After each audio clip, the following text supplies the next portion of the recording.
for the former Yugoslavia is now in session. De Audiência Tribunal Penal International pour l'ex-Yougoslavie est ouverte. Please be seated.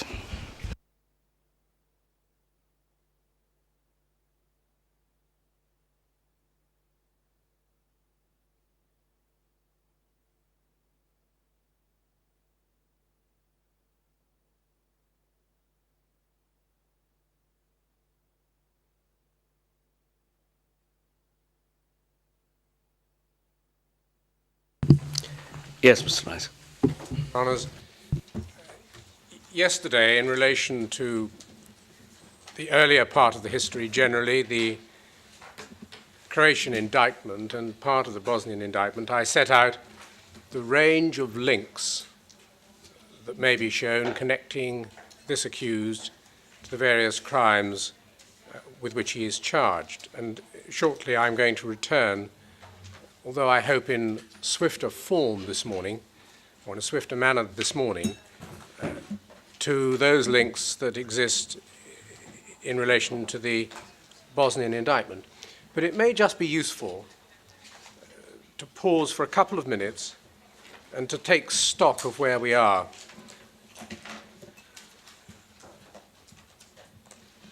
The court will remember yesterday, in relation to the Croatian indictment, if we could just put that on the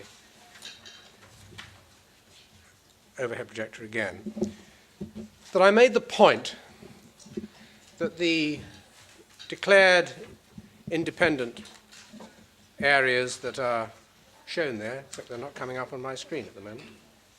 Are they on your honour's screen? Yes. Yes. I can proceed without them. That in relation to the declared areas shown there, they would not have been doing what they did simply to achieve independence, unless there was something else to be joined to. We pause to observe that if any area, such as any one of these, simply fearful of a state it distrusted, chose to seek to protect itself, well, there could be no complaint of that.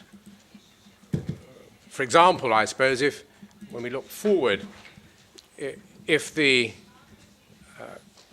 Kosovo Albanians concerned about a state they found threatening simply protected themselves without any insurgency that might give rise to inquiries by the Office of the Prosecutor, for example, then there could be no complaint about that.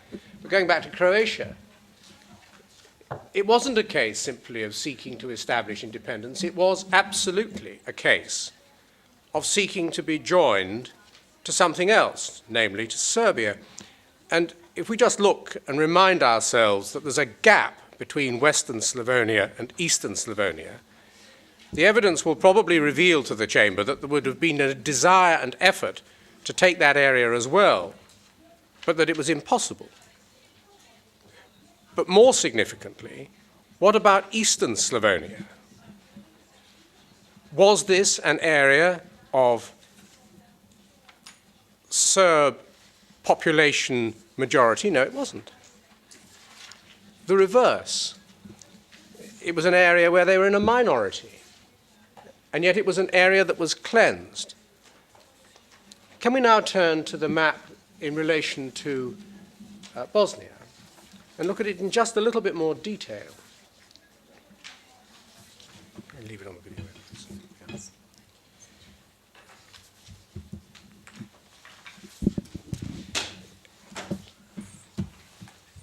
Can I just look at my video? Oh, here it is. It's coming up now. The various marks that Your Honour can see, surrounded in red or blue, indicate the municipalities as declared. The legend at the bottom tells us that. And the Chamber will see that those declared municipalities do not include all the areas to the east that adjoin Serbia. And yet, the Chamber will see that it is those eastern areas that were subject to the most, sometimes the most extreme forms of ethnic cleansing and violence. In both the case of the eastern parts of Bosnia and the eastern parts of Croatia, when in due course it's possible to analyze from the evidence the degree to which the crimes, and in our respectful submission, there's going to be no doubt but that the most serious crimes were committed. When one looks to see to what degree the crimes were committed by the JNA, as opposed to being committed by, in the case of Croatia, those who represented the declared municipalities, in relation to Bosnia, the Army of the Republic of Srpska, we will find that there was a heavy preponderance of military crime being committed coming from the east, coming from Serbia, whether in the name of the JNA or the JV or whatever, coming from the east. These... Let me see if I've got the point. Eastern Slavonia, you make the point there was not a Serb majority. But are you making a similar point in relation to Bosnia? Certainly. Or is it a different point? It's the same point, but it's even more powerful. Which are the areas without the Serb majority? Can I take the... I'll hand it back. My machine isn't working. If you run down, if you look at the right-hand side of the map, you'll see that areas of Zvornik, Bratunac, Srebrenica, and Visegrad are not included as the Serbian autonomous districts or regions defined by proclamation on the 21st of November. But as you, and let me explain the map a little more.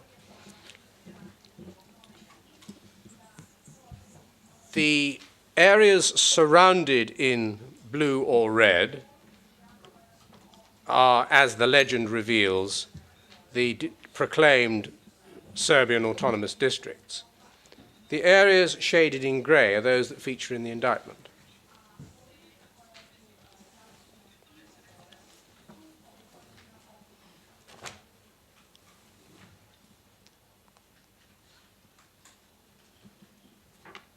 So that these areas, Zvornik, Bratunac, Srebrenica, and Visegrad, not declared on the 21st of November, no Serb majorities, subject of ethnic cleansing and other dreadful crimes, as we've already heard. And the evidence will show in both this case and also again in the case of Croatia that the eastern regions were subject of a high percentage of direct military involvement coming from the east, from Serbia. Thank you very much.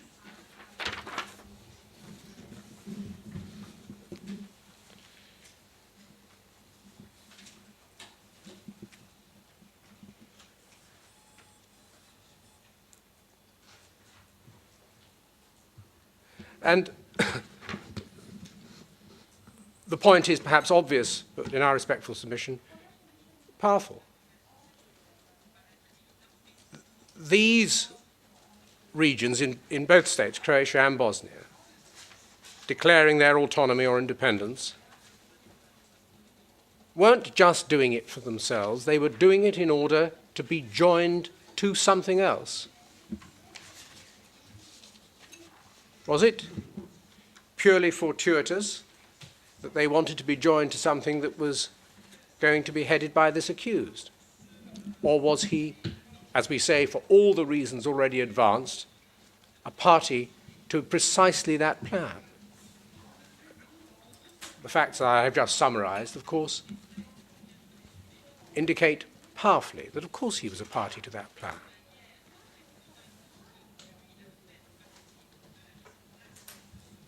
We heard yesterday of somebody saying that he would become their leader in the event of joinder. Of course he would. Whether in the room where things were discussed, it was a question of do this, or here's a problem, leaving its resolution to the others tacitly agreeing it, whether it was a question of others bringing a plan and his approving it, matters not, for criminal culpability would always follow. But the events, and of course his failure ever to stop the events, show that culpability there was.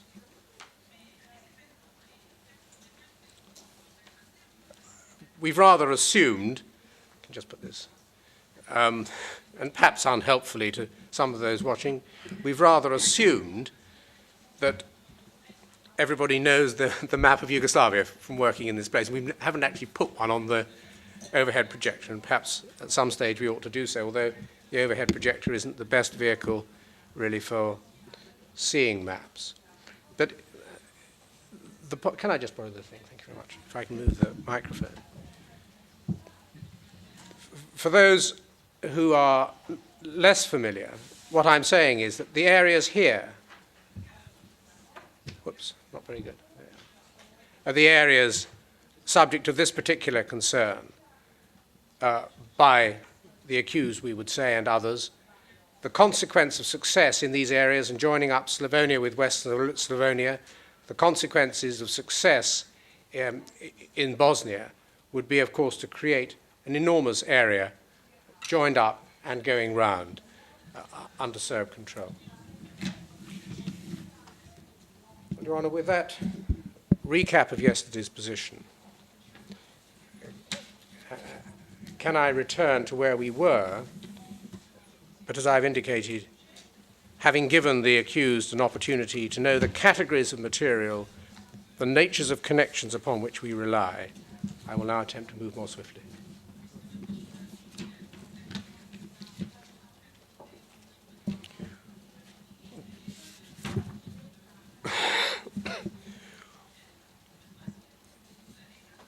We ended yesterday with the listed connections between the army of the Republika Srpska and Serbia itself. It's necessary to mention one or two other personalities, but very briefly, some of them will recur elsewhere. Jovica Stanisic was a man who was a close associate of this accused, one of his closest, a man responsible for establishing special operations units which became known as the Red Berets. He's a man whom we must have in mind. He's a man who features not only at this early stage, but who features significantly in Kosovo when we find, so far as he is concerned, something of a change of mind. He, Stanisic, founder of the Red Berets, had very close contacts with this accused. Another man, Frankis Simatovic, referred to as chief of the unit that was initially known as something else and then came to be known as the Red Berets, a man who would often brag to his men of a direct line of communication that he had with this accused through the previously mentioned Jovica Stanisic. I think we've got a picture of somebody wearing a Red Beret. Next, we'll just put on that to show what the Red Berets look like.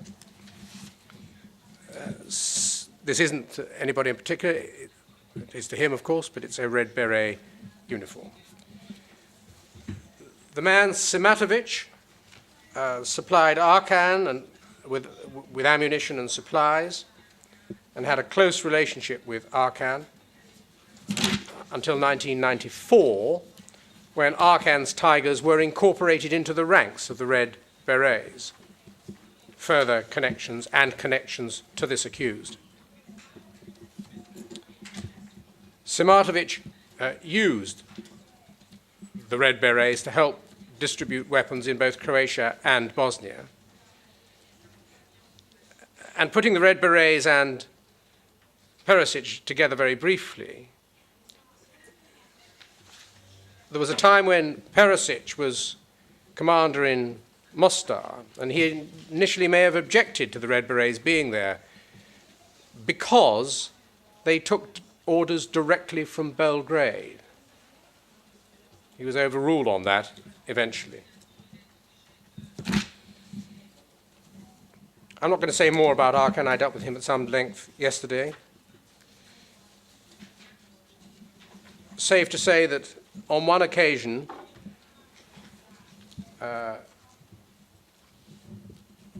when Arkan was engaged in training some trainees, he was overheard by a witness who will be before you to say this: "Those who will not cut throats, kill, maim, and eliminate all those who dare to stand against the Serb state will be killed." And in light of the general conduct of that man, that will be evidenced, it may be thought a genuine protestation rather than mere bravado.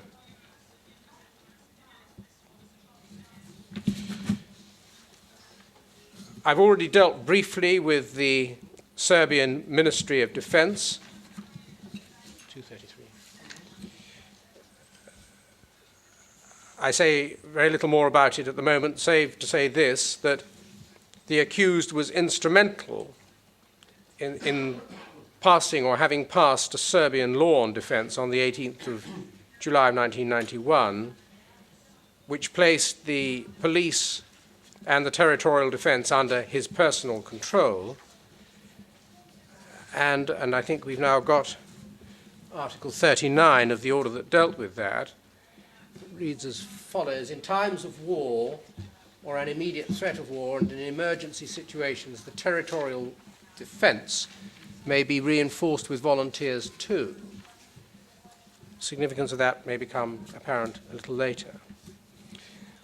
Arkan had dealings with the Ministry of Defense as established by this accused, further connections.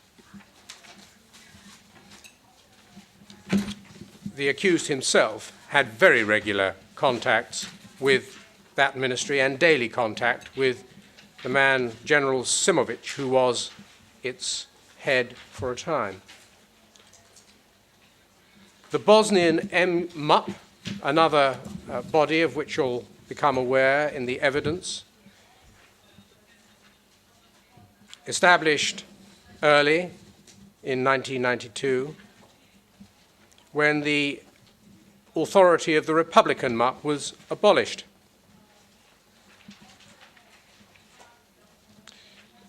There's another intercept, which you'll hear of in due course, or you'll hear in due course, between Karadzic and this accused,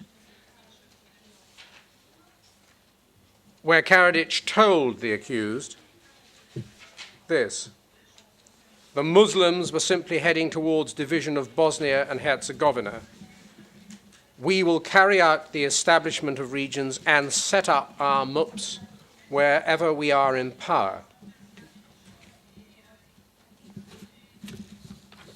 It will not be possible in our submission for this accused to say that silence is anything less than involved participation when these material and important telephone intercepts become evidence in the case. For the MUP played a leading role in the takeover of municipalities and in the persecution of the non-Serb population. Another key to the takeover of Bosnia was the arming of local Serbs, something, again, that we'll find repeated in Kosovo, showing a constancy of behavior. Thus, then, several more connections beyond those that I referred to yesterday. As to the crime, or crime base, as we refer to it in these trials, in Bosnia, it wasn't anything other than a takeover of towns. It was not a conflict. It was a takeover of towns and municipalities. How was it done? Well, maybe a good illustration is to be found in what was said by somebody, a party member from Bosanska Krupa, regarding the takeover of that town, a speech or contribution to the 16th Assembly of the Bosnian Serb Assembly, where Mr. Vještica made these remarks, informing his audience of the situation in the theatre of war in the municipality of Bosanski Krupa. What have we done, he said, in this municipality? I must tell you to remind you that all there is, only 24% of Serbs in the Serbian municipality of Bosanska Krupa. That is 14,500 of us, and there are 47,000 Muslims. For a year and a half, we have been preparing for the war in the Serbian municipality of Bosanska Krupa, so indicating preparation back to the beginning of 1991. I ask a question now, he went on, which I have the right to ask. How could it happen that two-thirds of the town were taken in 2 days of operation? On the right bank of the Una River, there are no more Muslims. In the Serbian municipality of Bosanska Krupa, all the enclaves that were Rapusha, and he lists them, we have evacuated them so that there will be none there for the duration of war operations. Will they have a place to return to? I think it's unlikely, after our president told us the happy news that the right bank of the Una River was the border. Well, how was it possible to take over a municipality when they were outnumbered 3-1? Because arms had been distributed to the Serb population, because there had been extensive party leadership in the planning, and of course because of the military action supported from elsewhere that was available to them. Let's turn to Bijeljina. We've seen where it is in the northeast of Bosnia. 60% Serb, 31% Muslim. Prior to the conflict, although 70% of Bijeljina town was itself Muslim. So this is in the autonomous region as declared, Semberia.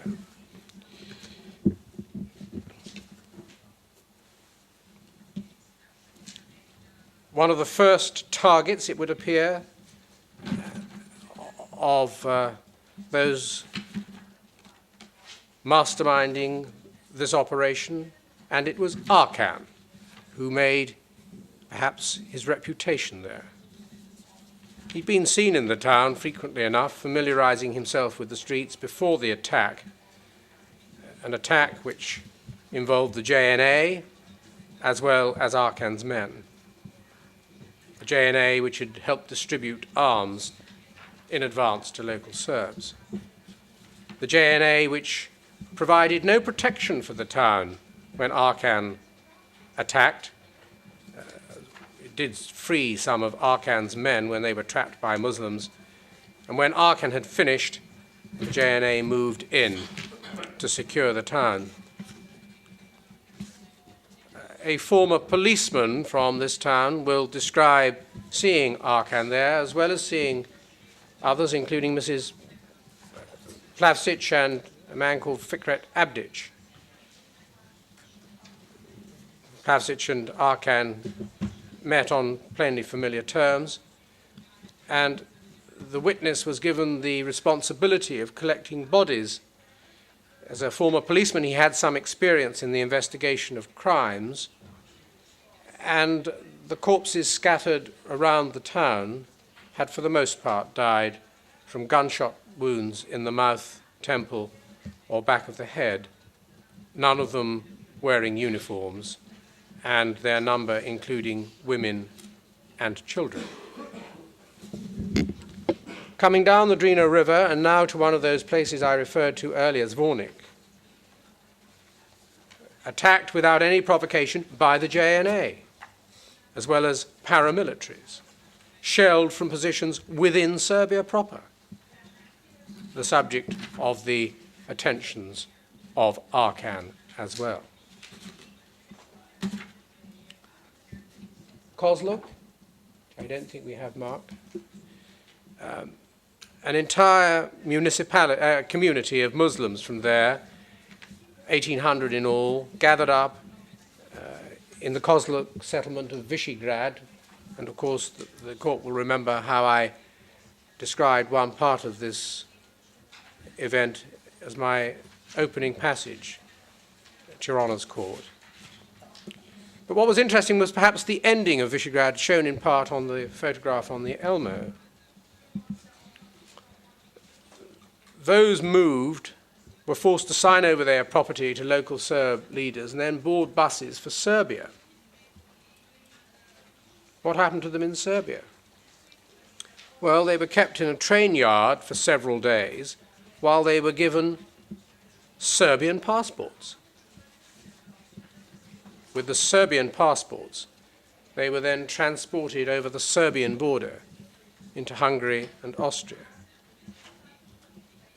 Whose involvement and at what level of authority does that reveal? Bratunac, again to the east, again not within one of the declared autonomous districts. 64% Muslim, 34% Serb. Again, the local Serbs had been armed in advance by the JNA. Indeed, the JNA went further, as they did elsewhere, arm the Serbs and disarm the others. In late 1991, the JNA started installing artillery weapons and mortars into positions facing the town. I go back to my earlier observations this morning. Is this the justified protection by a community of itself? Or is it entirely the reverse, as this accused well knows? In April, tanks were deployed on the Serbian side of the river with their cannons facing the town. And the takeover began when the JNA Novi Sad Corps moved in on the 16th of April, together with Arkan's Tigers and two of the other groups to which we've referred, White Eagles and Sheshel's men, most of them wearing balaclavas. Well, as I said yesterday, we keep ourselves detached, but it is perhaps worth thinking what it must feel like to be in a town, to face that sort of occupation with consequences that can have been only too easily forecast by the victims to be. On the 9th of May, in the Glogova area of Bratunac, south of Zvornik and along the Drina River, 65 Bosnian Muslim and Bosnian Croat civilians were killed by members of that first Novi Sad Corps acting with paramilitaries. 8,000 people were expelled from the municipality. And in January of '93, 6 months after the JNA allegedly withdrew from Bratunac, they returned to assist Bosnian Serbs when they were in danger of losing the municipality again. And when they got involved on this occasion, it was with tanks and rocket launchers, companies of specialized troops. General Mandic of the Yugoslavian army stated in an interview in Belgrade's daily Politica that the presence was pursuant to a decree of the Republic and the Supreme Council. The Chamber will recall that, of course, the accused was a member of that council. Visegrad, again, as referred to earlier,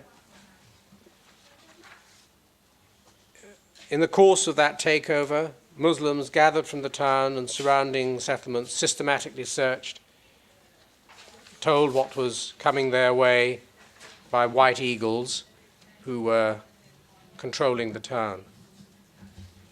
Then the awful incident I referred to yesterday where women and children were burned to death. I needn't go into that.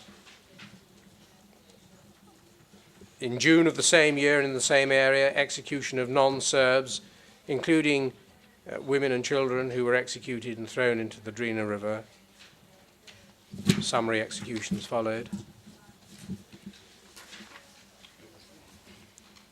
A witness will be before you at about covering this period of time,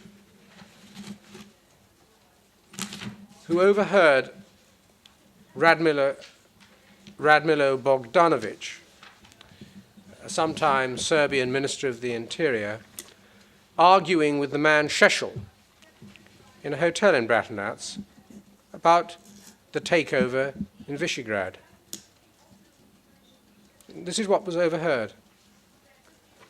We gave you money, we gave you men, we gave you weapons, we gave you freedom to do whatever you want. What else do you want from us? Šešelj replied to that former Serbian minister that in the coming days the work would be done in all the municipalities along the Drina River. Being given freedom to do whatever you want, should that ever turn out to be some form of excuse, it is no excuse at all. It is the clearest revelation of criminal complicity. Prijedor, so well known that to the Chamber I expect that I don't need to mention much about it. Can we just look at the picture, please?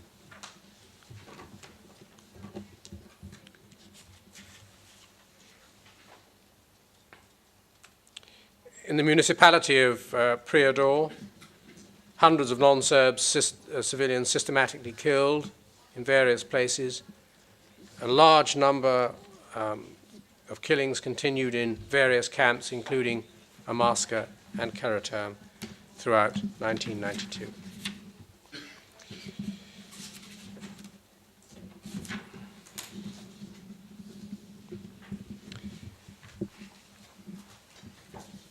Karadzic had given a forewarning of the brutality that was going to characterize the campaign.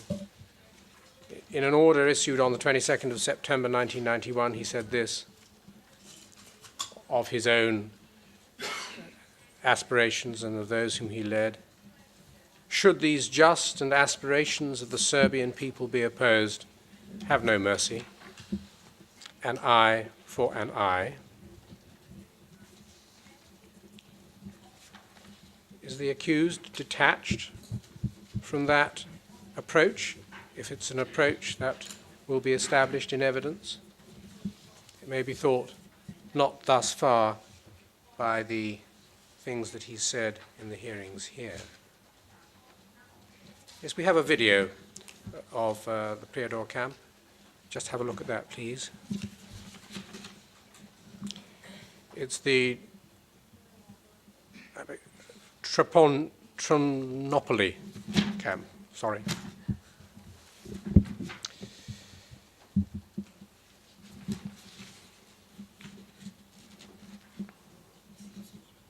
Was the second camp, Tronopoli, where 2,000 refugees are living. We were not prepared for what we saw and heard there.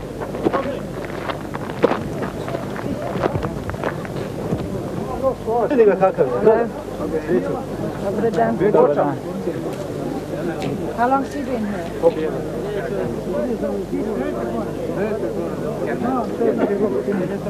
Several hundred said that they'd arrived from Amasca that morning or from another detention camp, released to this refugee center after days, sometimes months of interrogation. We asked if the allegations of beating in the detention centers were true. I can't say much about that. See, people were hungry. That's true. I'm not sure that I'm allowed about that. You know, can you understand me? Tell us the truth. I'm afraid. 250 ljudi. 250. 250. Za jednu noć. Ne, to je dvije. What happened? Masakr. pattern repeated elsewhere, frequently in far worse circumstances, and with many deaths, as we shall hear, resulting. Sanski Most, adjacent to Prijedor and Banja Luka. During the takeover in 1992, 100 non-Serb men brought to Sanski Most from the Karaterm and Amarska camps in Prijedor and killed, detention centers established, and a place to which Arkan returned as late as 1995, when he'd been incorporated into the Red Berets, taking the opportunity to kill many Muslims in different locations. Back to northern Bosnia and the town of Brčko, critical for its position as part of the corridor along the north, adjacent to Bijeljina. It may not be shown on the map, but yes, there it is. Again, not actually originally declared, and of course a municipality that's had special status since. A place where there was an execution of Bosnian Muslim males at the Hotel Pasavina on the 4th of May, and of course where there was a Luka camp presided over by, at one stage, or not presided over, the scene of the killings by a man called Jelisic, who gave himself the name of Serbian Adolf. Interestingly enough, in that area, and on the 20th of May of 1992, the body of a man called Branislav Filipovic was found, apparently a senior member of a paramilitary group. From his body, a number of documents, or not from his body, from the clothes he was wearing, a number of documents were recovered. They included written authorization addressed to the JNA headquarters in Belgrade, authorizing him to collect weapons. Documents stamped the 13th of May of 1992 with a JNA military postcode from Belgrade. Documentation that weapons had been delivered, documenting that weapons had been delivered to the Brčko garrison. Travel records from a JNA vehicle, and also passes from Brčko and also from Semberia, the declared municipality to the east, allowing him freedom of movement. Well, what was he doing there with all those documents in the absence of active involvement by Serbia in what was going on at this area of Brčko? A short reference to what was going on down in the south, in Herzegovina and near the Montenegrin border. Significant loss of life there, in Foča and Đirovo and so on. The notorious KP Dom prison. In Nevesinje, many Muslims killed. Finally, I suppose, a reference to Bosanski Samic and Doboj, two municipalities in the northern Bosnia semi-autonomous district. Names well known here. In the Crkvina camp in Bosanski Samic, 17 non-Serb detainees killed on the 6th of May, the camp not being closed until 1992. 1,700 people expelled, and a number of prisoners from Bosanski Samic flown by helicopter into Serbia to a JNA military base of Batanja, just outside Belgrade. Well, a report of the VRS in 1993 discussed the results of the takeover. It said this: could hardly be simpler. Corridors were secured to link Serbian territories with Mother Serbia. Your Honour, our case is, I hope, clear. Can I detach us from the events on the ground to something slightly different, because it comes at the end of 1992 and can fit before I deal, as I must briefly, with Sarajevo and Srebrenica. It's a document that reflects the view of the Secretary of State, Eagleburger of the United States. And it may provide an interesting view. I'm sorry, it's not within your papers. It's my mistake. I'll get a copy printed and provided. I'll read it from the Elmo to make sure that from the overhead projector to make sure that it's legible. Secretary of State Eagleburger on Wednesday, this is December the 16th, 1992, is the press release, said that Serbian President Slobodan Milosevic and the leader of Bosnian Serbs must answer in a court of law, I would hope, for atrocities committed by military and detention camp commanders in shattered Yugoslavia. Went on to deal with the question of the lifting of embargo, and then later said this: "The fact of the matter is, we know that crimes against humanity have occurred. We know when and where they occurred. We know, moreover, which forces committed those crimes and under whose command they operated." And then later, in short, Eagleburger said, Milosevic and Radovan Karadzic, leader of the Bosnian Serbs, have systematically flouted agreements to which they have solemnly yet cynically given their assent. And over the page, Milosevic, Karadzic, General Ratko Mladic, commander of Bosnian Serb military forces, must eventually explain whether and how they sought to ensure, as they must under international law, that their forces complied with international law.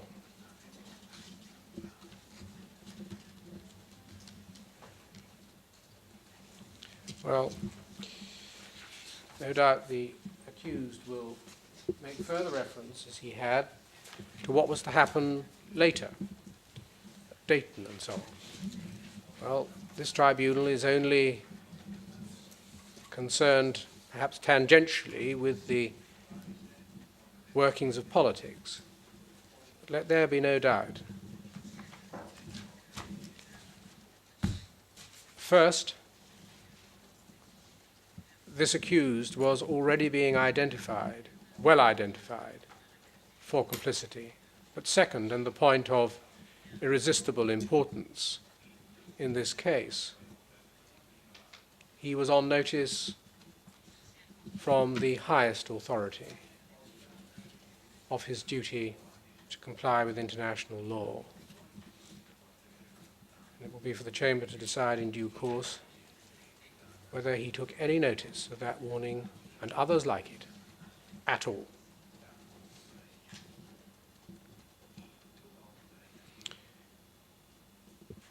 Sarajevo. We've already seen, of course, what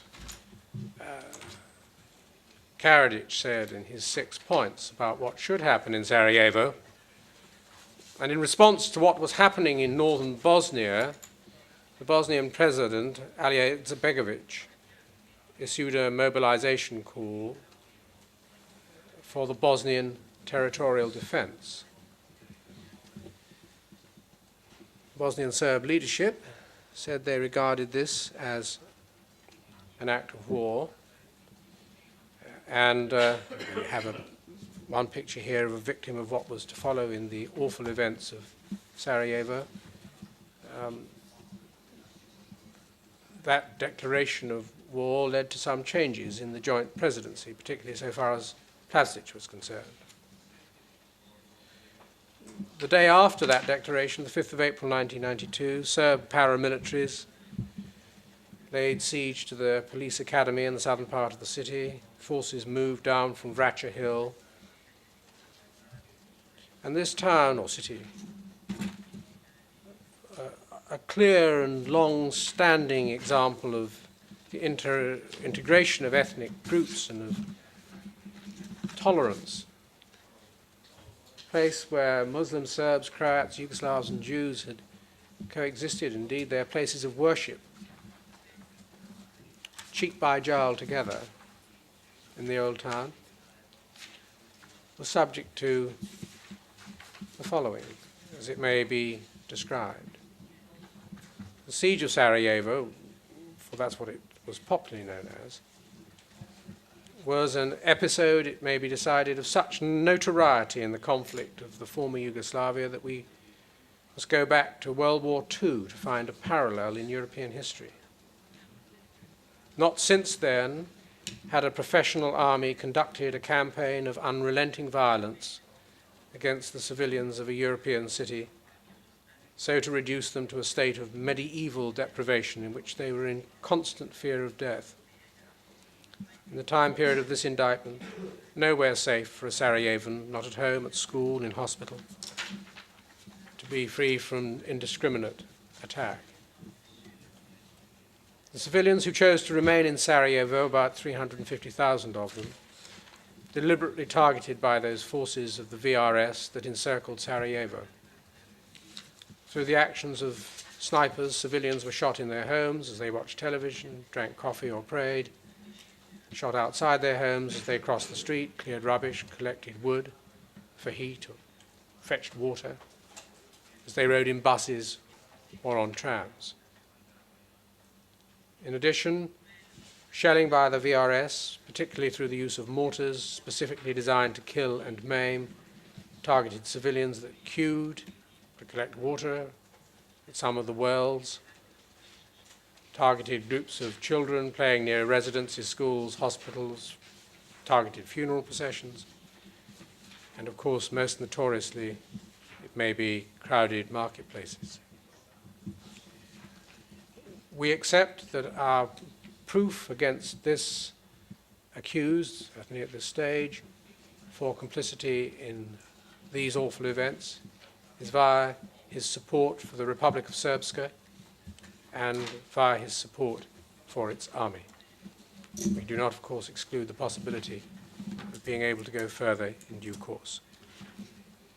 Srebrenica, the safe area, so declared, until on the 11th of July 1995, troops of the Republic of Srpska's VRS army and MUP troops under the command of Mladic and others executed over 6,500 Bosnian Muslim men and boys from the Srebrenica enclave, picture of a mass grave. And that was carried out over a 5-day period by firing squads in the area south of Zvornik, which we've been looking at, Bratunac. 1,500 men and boys murdered in Bratunac during this period of time in various villages, 5,000 men and boys murdered in Zvornik. The largest single massacre in Europe since World War II. The one distressing photograph we show, the important point perhaps being what can be found around the man's head. In addition to these matters, we intend to lead evidence in support of the indictment of extensive systematic plunder and destruction of private property of those expelled, the intentional destruction of mosques, historical and cultural institutions, churches and other buildings, destruction carefully calculated to ensure that when the conflict ended, those expelled had little, if anything, to which to return. Again, as in the previous indictment, I do not need to relate that which is publicly available in the listing of charges against this accused. As a postscript and a further link back to Croatia, this small detail. A witness before you will testify that as a member of the military intelligence, he was aware in 1995 of the accused's intention to stop supporting the Krajina and to allow it to fall back into the control of Croatia. Well, whether his measure of control is exactly as substantial as that, something the prosecution assert, is of course the tribunal in due course to establish on all the evidence. But the witness can help us further. He and thousands of other Serb refugees crossed into Serbia. We looked in 1993 at how this accused was prepared to treat his own people when they did things he didn't like. How was he prepared to treat these people? Did he welcome them back? Or did he use them for his own purposes? They were prevented from leaving the highway by police officers who funneled the fleeing Serbs down to Croatia, where they could affect the Serb populations in areas in a minority, all part of an overall plan. I turn to Kosovo. Can we have the Yugoslavian map up, please?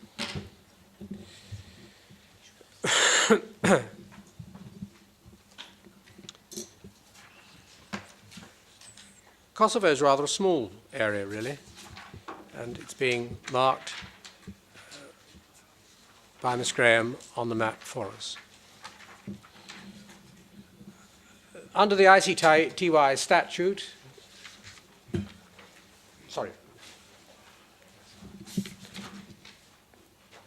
if I said they were funneled to Croatia in relation to the previous witness, I should have said to Kosovo, and I'm grateful for that. Under the ICTY statute covered in this indictment, offences charged include crimes against humanity, deportations, transfers, murders, persecution, and violations of the laws and customs of war, such as murder. I dealt yesterday with the overall statistics for Kosovo. A word about its historical context, and we'll put on another map. Thank you. Shows things.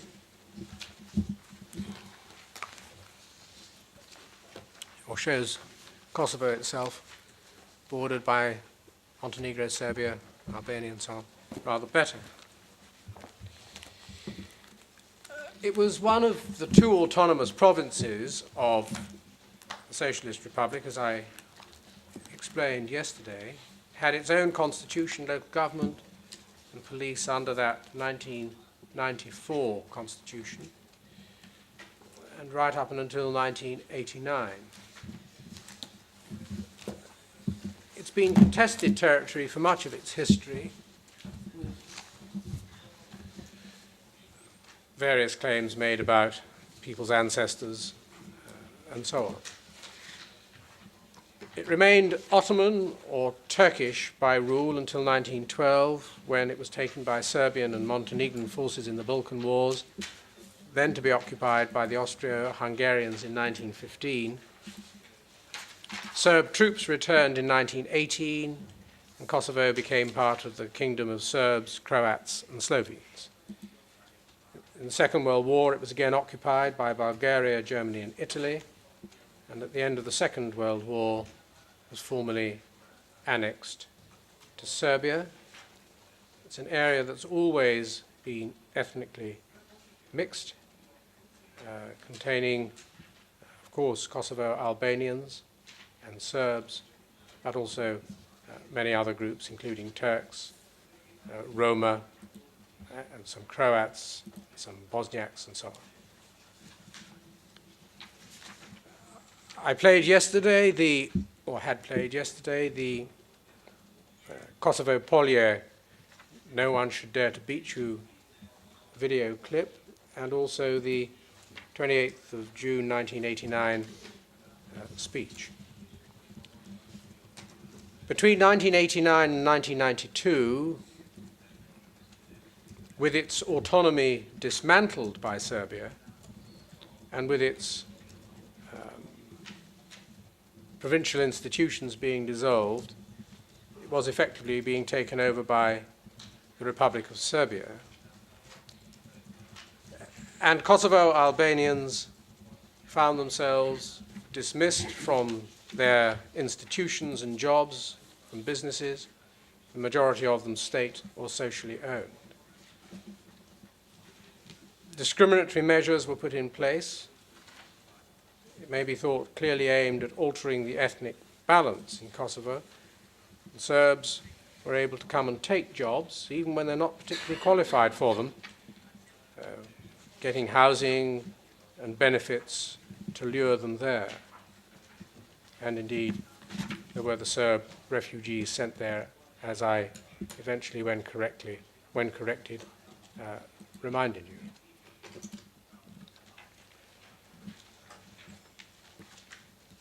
I think we last picked up the history, and I'm going to deal with the history as briefly as I can, but I must deal with Kosovo in some detail.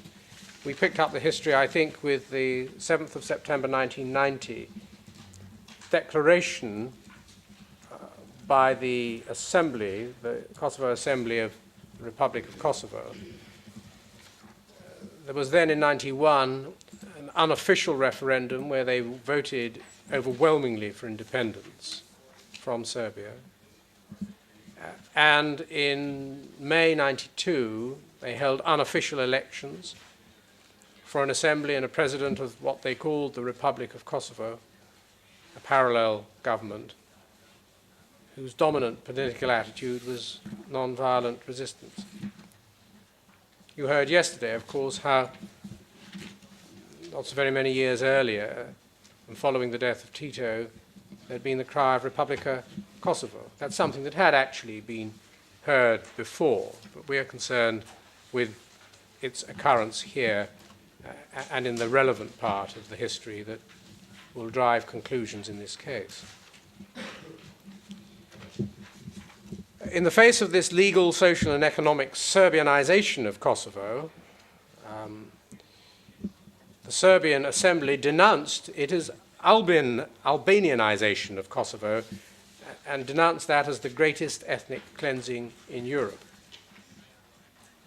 Carried out, it was said, with the goal of cutting Kosovo off from Serbia and Yugoslavia, arguing at that time, in 1992, that there were many illegal immigrants from Albania inhabiting Kosovo. How detached was it to take this view?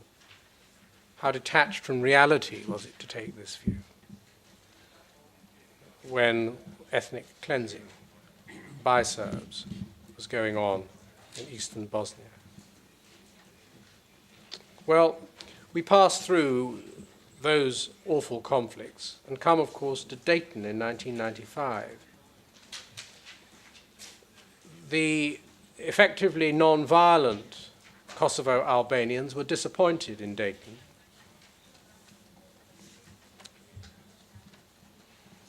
Some, and I've said how detached we must be in this tribunal from the world of politics, some may have thought that by Dayton some aspects of ethnic cleansing had been rewarded. That may have affected the view that those Kosovan Albanians would hold as to the future utility of a non-violent approach.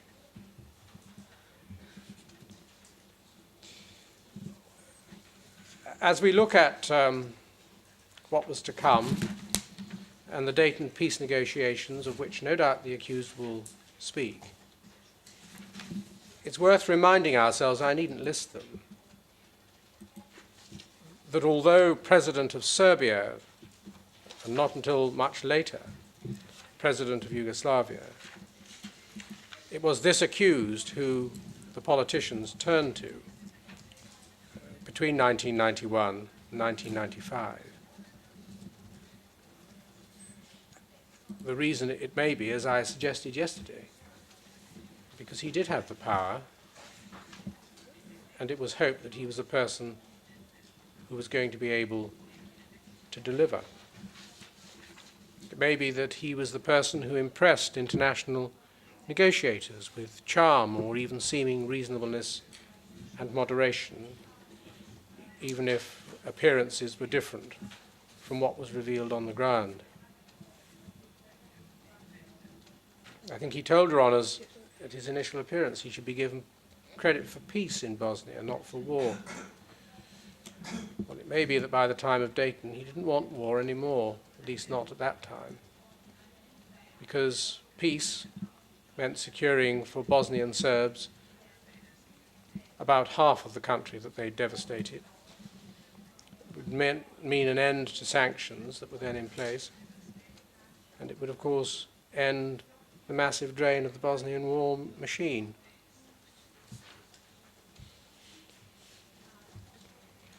The Chamber may remember my suggestion yesterday that the first two battles were battles he could afford to win, at least afford for a time until he could go no further. The last one was one he could not afford to lose.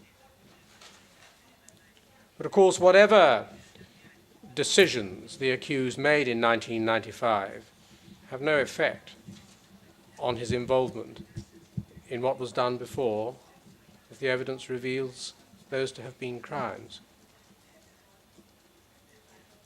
I've already made the point about Secretary of State Eagleberger's view some years earlier.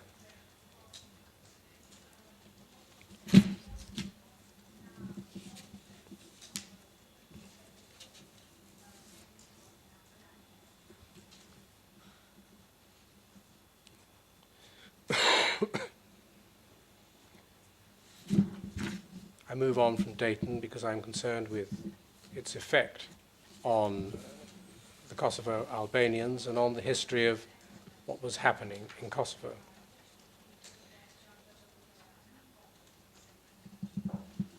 Save, of course, simply to say this. It would always have been possible after Dayton for this accused to have reflected the position he's already represented as being his to this chamber, and to bring to justice men such as Slivan Chanin, Merksic, Mladic, and Arkan, if he was sincere. You judge a man, of course, sometimes for his sincerity, not by what he says, but by what he does.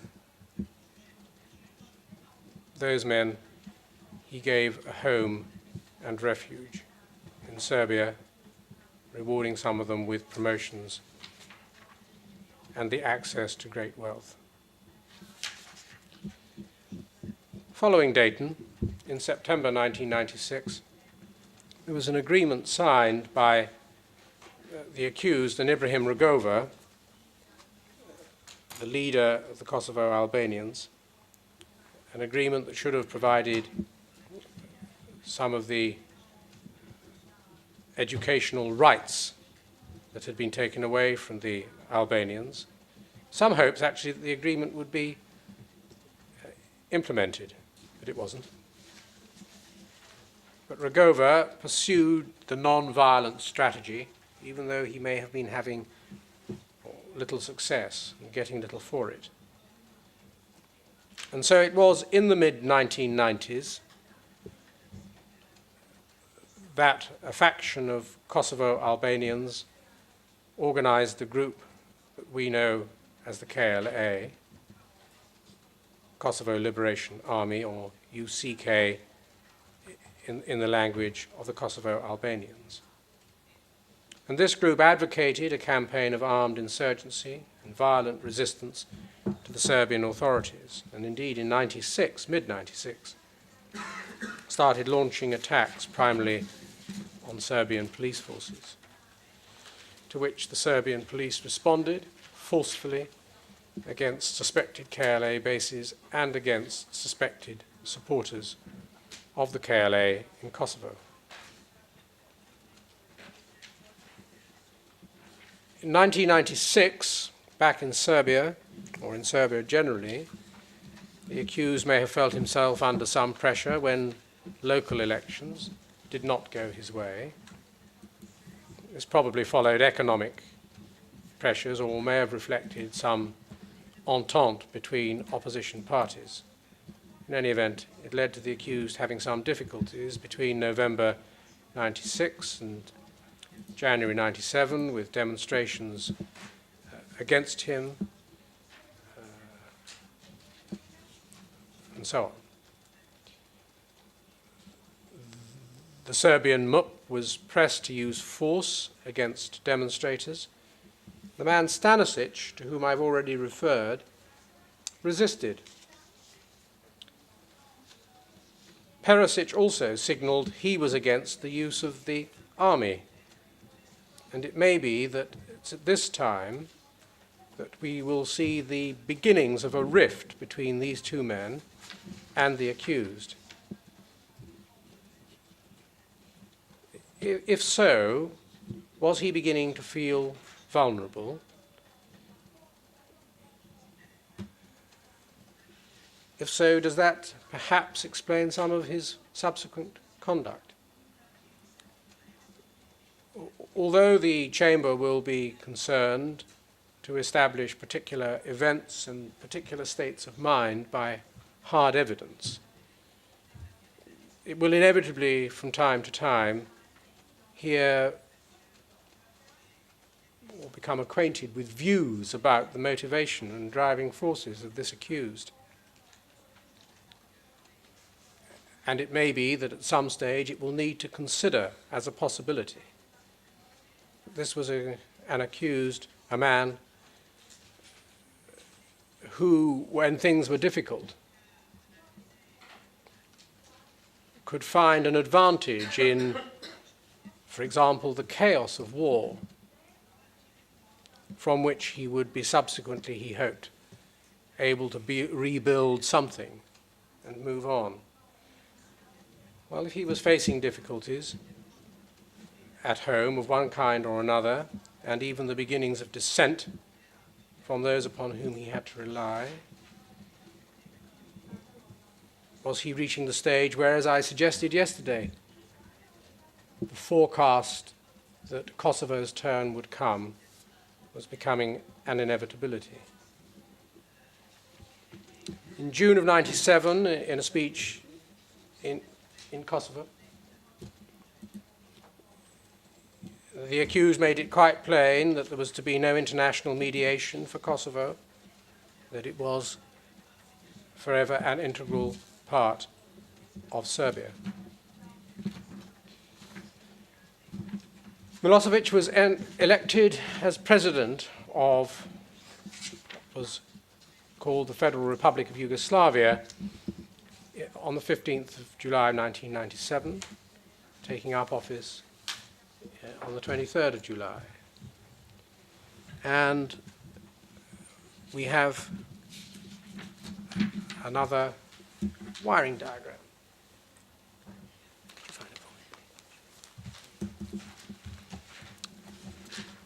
Now this is slightly different from... Have we got this? I We should have it if not. hope so, yes.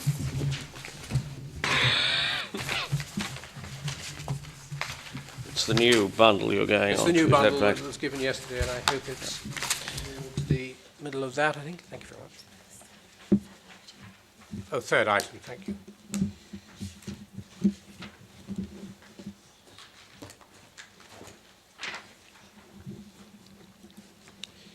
This is headed differently from the other two, because, of course, everything that happens in Kosovo definitely happens within Serbia.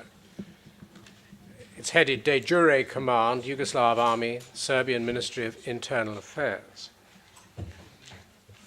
The top right-hand dotted line box represents the Supreme Defense Council.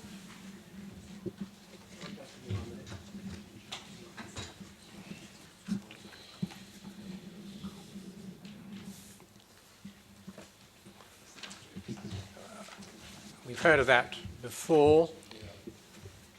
I'm so sorry, people hadn't had these.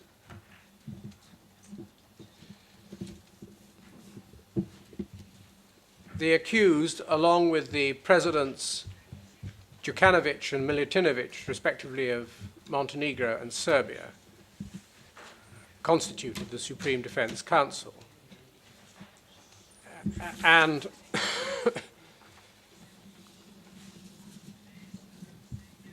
the precise functioning of this council will be a matter of evidence, but what it may come to is this, that the president commanding the army, both in war and peace, acted pursuant to decisions made by the council. How that took effect, of course, would depend on the individuals and their true independence or otherwise of the accused. But in any event, he remains, and he told us about this himself, Commander-in-Chief. And we can see that therefore he had command of the General Staff, Colonel General Ojanic, the Third Army, Colonel General Pavkovic, and then down through them we come to the Pristina Corps and the Pristina Military District. Underneath the Supreme Defense Council, but not connected to it on this diagram, is the President of Serbia, Milutinovic,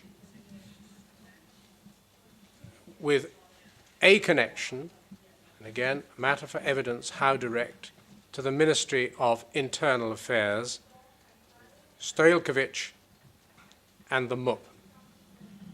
From there, a number of divisions, some of them simply fighting units. And if we come down on the left-hand side through the State Security Division under Markovic, the Special Operations Unit, JSO, under Simatovic, was a fighting unit. If we come down on the right-hand side under the Public Security Division of the RDB, Djordjevic, the Secretariats of Internal Affairs, the Special Police Units, and the Special Anti-Terrorist Units, SUP, PJP, and SAJ, all fighting units.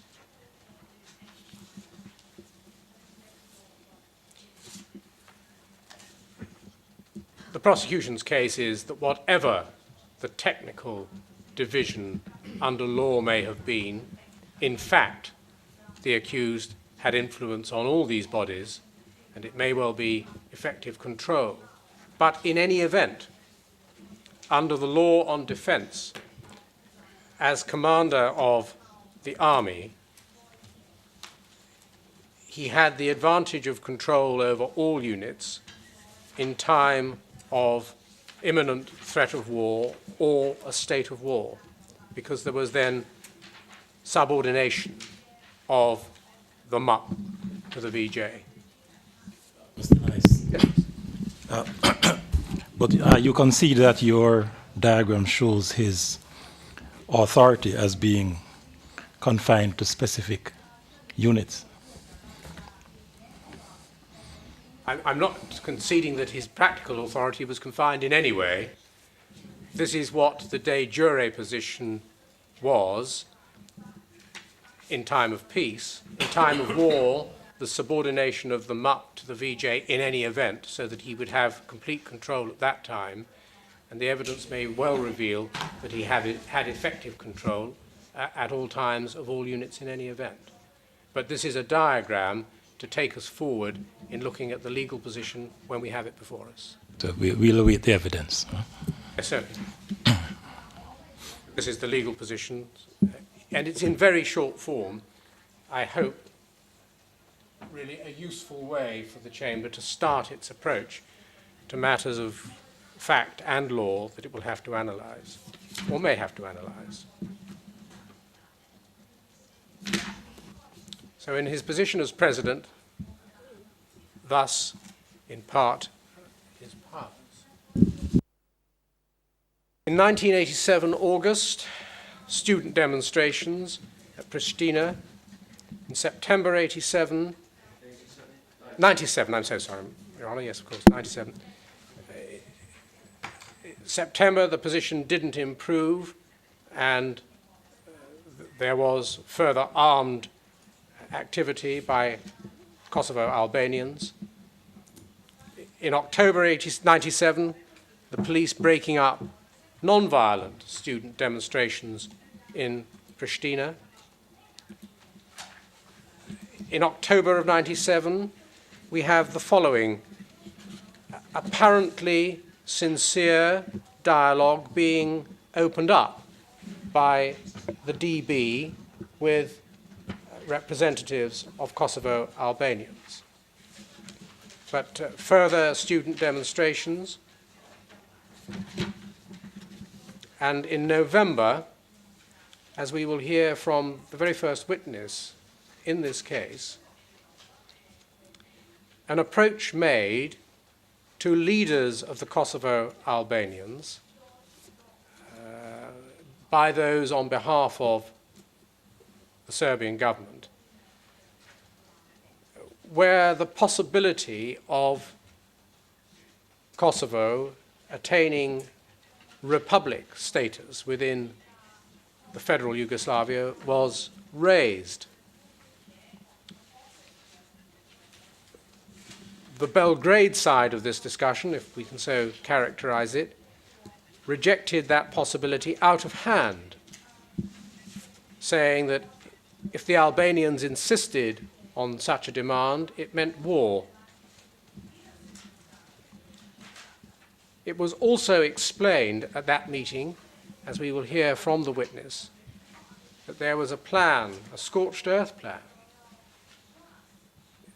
that could be implemented within 24 hours to destroy Albanian villages. And the witness was told that the accused and the man Jovica Stanisic knew about the meeting that was being conducted at that time, that it was a meeting with authority. A second such meeting occurred in December of 1997.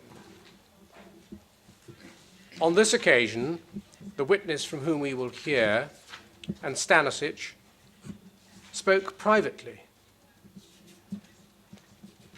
Stanisic saying that there was a nationalist circle around this accused that would go to war before accepting as a possibility a Kosovo republic.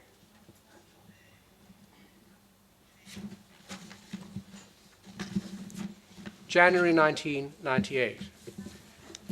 The Chamber will, of course, remember that the indictment for Kosovo doesn't start until 1999.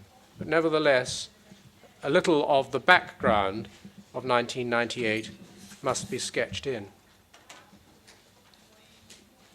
In February, the conflict intensified between the KLA and the forces of the Republic of Serbia.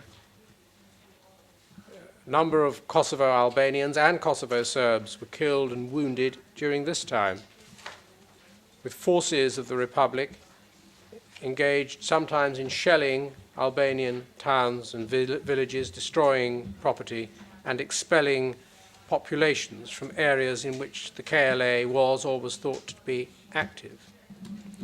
And indeed, the United Nations estimate was that by mid-October of 1998, over 298,000 persons, about 15% of the population, had been internally displaced within Kosovo or had been forced out of the province by what was happening.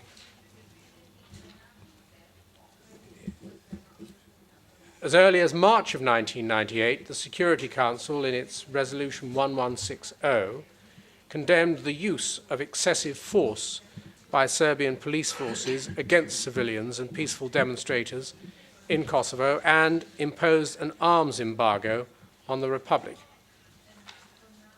6 months later, a further resolution, 1199, was passed, which said that the deterioration of the situation in Kosovo constituted a threat to peace and security in the region.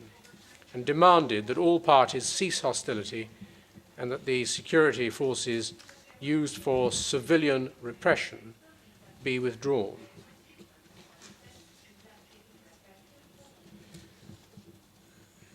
It's pretty clear that as a result of what was happening, the armed insurgency was enjoying wider sympathy than had formerly been the case. And demonstrations supportive of an independent Kosovo, frequently large demonstrations, took place.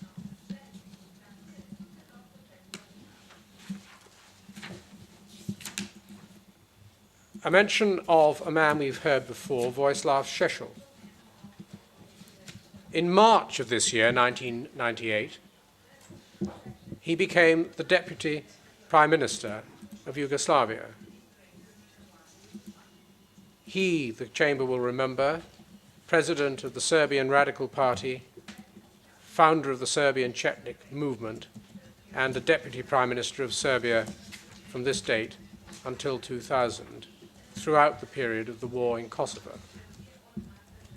An outspoken advocate, I remind the Chamber, of the Greater Serbia Plan, and an express approver of the notion of ethnic cleansing of Kosovo.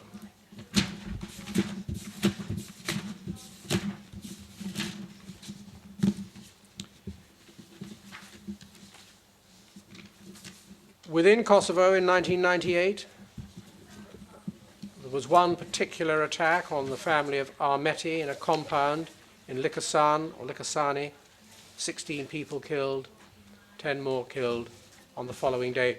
I use the word compound.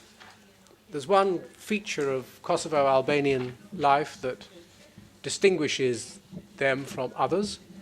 They live in, for the most part, I think, multi-generational homes, many families, well, families, extended families in the same location, and their properties are surrounded by substantial walls that make quite genuinely and simply compounds. So when we use the word compound, it's that we'll be describing. I don't think we have a picture of a typical Kosovo Albanian residence, but we'll probably find one in the course of the trial. It's a singular feature of the place. In or between February 1998 and March of 1998, Perisic and Stanisic suggested to this accused that he should conclude a deal with the leader, Rugova, but at the same time, special MUP and anti-terrorist units were being sent into Kosovo to deal with the KLA. It was at about this time that the accused was heard to say or said that the actual number of Kosovo Albanians was around 800,000. Does the Chamber remember yesterday how I explained that because of a boycott of the 1991 census, estimates only are available of the true population of Kosovo by groups at the material time. Because of that, you'll have evidence of demographers and so on to help you. But it may be that there will be little doubt in due course, but that the figures are radically different from what was being suggested by the accused at this low figure of 800,000. Why did he say things like that? Why did he seek to persuade, if that's what he was doing, that the population was as small, so far as the Albanians were concerned, as he said? Was it because that's what he was hoping would come about? Or was it in order to make less terrible the presumption he was to take of trying to move the enormous population that in due course he did try to move?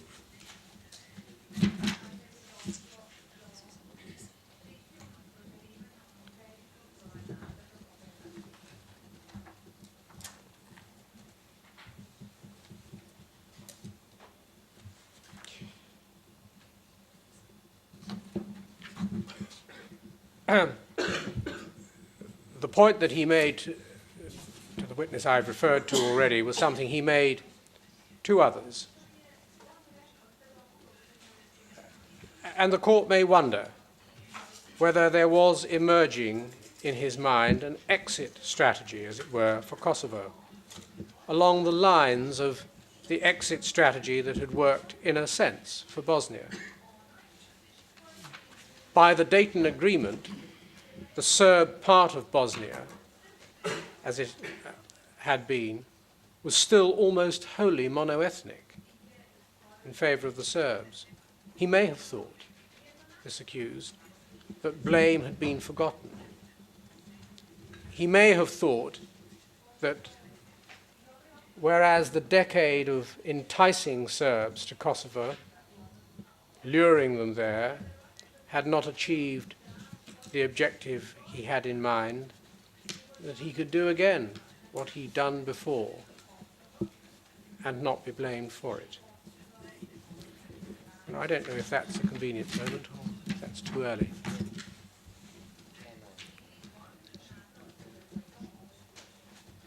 You'll finish before the next adjournment, I take I it. certainly hope so. But, And then we'd hear from Mr. Reinfeldt. Mr. Reinfeldt will help us with a little bit about the crime scenes. It saved me that burden. You. Yes, we'll adjourn now until 11:30. All rise for your vote.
Please be seated.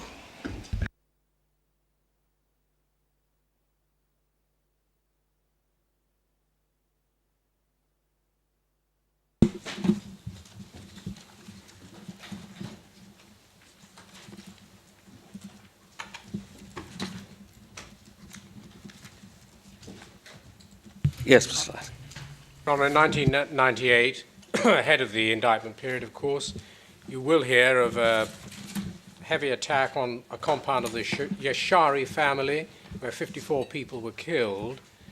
It's probably quite clear that there were KLA members or a member or even criminals involved in that compound. The excessive use of force, however, the death of women and children couldn't be justified or excused. We have a picture of the building. It doesn't actually show the compound nature of the building very well, and then after that we have a picture of those people who were killed there, some of them, after they'd been laid out. Next, we have, or we will have a letter, or reference to a letter sent by Perisic to the accused from a witness who was protected but whose name has now been revealed to the accused, so he knows where it comes from, explaining that his strategy in Kosovo was to produce casualties, destroy villages, and would lead to rebellion. It will be for the Chamber to decide whether the account of this letter is accurate. In April of 1998, the MUP and the VJ were bombarding buildings in the location of Dechani. The suggestion is they were ordered from the top, despite the recommendation of the local commander for a surgical intervention to behave in the way they did. The first witness to be called before us in a day or so's time met the accused again in April of 1998. The accused spoke of terrorists he was willing to annihilate. was some negotiation about the position of the Albanian Kosovans, or Kosovo Albanians. The witness told the accused that what was happening in this fight against terrorism involved attacks on innocent civilians, women and children. So he was on notice. If he had no earlier notice, we say, of course he did, of what was being involved. In May of 1998, a group of 5 Kosovo Albanians met with the accused and his chef de cabinet. They discussed that attack on the Yashari compound, saying it was a case of police brutality. Interestingly enough, the accused, and this may make further relevance to this incident, seemed very well informed as to that particular incident. He said it was under investigation, said he had many problems. I have many nationalists around me, he said, but we'll solve those problems, and claimed to have full control of Kosovo.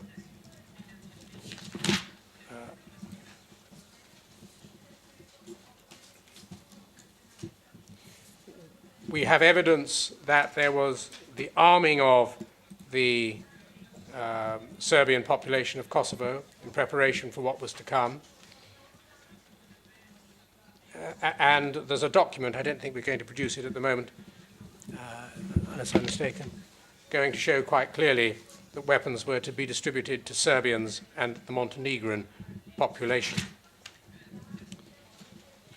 In the spring or summer of 1998, there were heavy-handed offensives against the KLA, with the shelling of villages, paramilitary shock troops being used. And there was, in June of 1998, the beginning of some attacks on the village of Rachak, which features, of course, in the history of Kosovo. It may be that there were KLA present there and that explained why Rachak in particular was targeted. In June of 1998, we have some exhibits. We have a document, an order of the 125th Motorized Brigade, a ban on operations without the knowledge and approval of a joint command. We can see that. The joint command thus identified, and the document is dated the 7th of July, comes into existence. Pursuant to the order of the Joint Command, strictly confidential number so-and-so, is the aim of increasing effectiveness in performing assignments, so on. Incidentally, I'm sorry that it's always impossible to go into all these documents at length in an opening. To do that, the opening would become far too long, but both as to documents and as to things like speeches. What will matter in due course is the context in which particular passages are placed by the Chamber when it has the document or the exhibit as a whole. But back to the Joint Command or the Joint Headquarters, including, as we will discover, apart from the accused, Milutinovic and others, including Pavkovic, Lukic, Shinovic, Stanisic, and others. Was this creation of the Joint Command a turning point, and was it something that was going to lead to the events of 1999? Was it a means, the Joint Command, involving all these people, of circumventing any resistance to the will of this accused, or to smooth the way to what was to be unlawful use of the army? Witnesses will speak of that before you. One witness told the accused that the MUP was engaged in operations, this is in the summer of 1998, against the civilian population. The accused denied, said the only target was the KLA. But, and indeed he would continue to insist on that as his explanation. Several witnesses will deal with that in due course.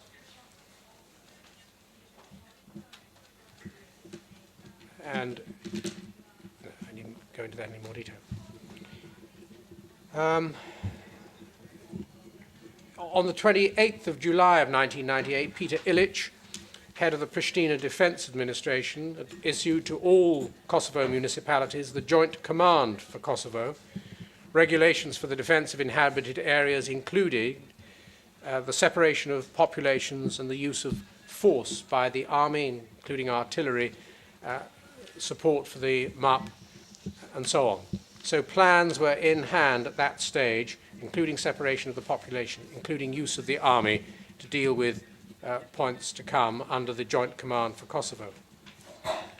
And I move on trying to save time. On the 24th of June of 1998, still of course before the indictment period, a Captain Srdan Perovic from the PECH MUP Secretariat reported that during an operation called Thunder, conducted in May and June, platoons of the 3rd Company of the 24th Detachment of a special police unit called the PJP had been subordinated to a body called the JSO, which was the body of Frankie's boys, Frankie being a person we've heard of before, further recurring connections.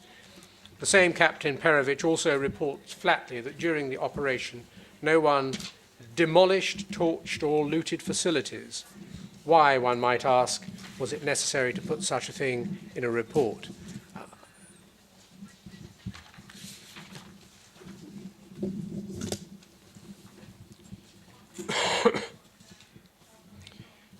In July of 1998, heavy army and MUP assault on Dulje, a place near Unic or in Unic. 30,000 Albanians fled. At the same time, at widely spaced out places in the province of Kosovo, similar things were happening, suggestive, it may be, even at that stage, of coordinated action. Meanwhile, the arming of Serb civilians continued. We'll hear a great deal of detail about that. And there was distribution of weapons in Mitrovica, some 7,400 weapons distributed to reserve police members in Kozovska Mitrovica sub-area, which was several municipalities. I'm going too fast. Thank you. I apologize. In August of 1998, the Kosovo Diplomatic Observer Mission and other diplomats found themselves involved. The army and the MUP often denied freedom of movement to these international monitors and observers, saying that they were denying them movement for their own safety. Therefore, those observers were only ever able to verify shellings or excesses after the event and/or from a distance. Nevertheless, the Chamber may be left in no doubt from them that there were joint army and MUP operations and the use of heavy artillery and tanks against villages at this early stage, or comparatively early stage. Paramilitary's presence was also confirmed, for example, in Dubrova prison and in a place called Istok. Dubrova prison, a very large prison in the northwest or thereabouts, northwest center of the province, is going to feature in the crime base evidence that you'll hear in due course. There was looting and burning going on, again attributed to the MUP and to their special forces, the PJP, in the summer. The accused, when told of these things, denied that there were any such activities, denied that there was fleeing of the police, and when told that there were Albanians crossing the border, he said that they were just fabricating a story for some reason. By the summer of 1998, 200,000 Kosovo Albanians had been expelled. They were astray within Kosovo. They found refugee status, as it were, in the towns and villages that were still under government control, huge numbers staying in the open without shelter, for example, in areas held by the KLA, and so on. You'll hear about these displacements and dispersion of individuals.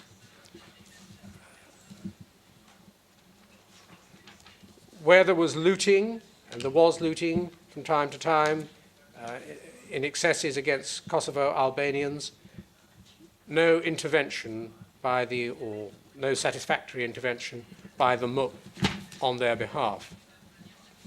In September of 1998, in Golubovac, some 14 Kosovo Albanians lined up and shot. It may be the Chamber will be satisfied by MOP Special Forces.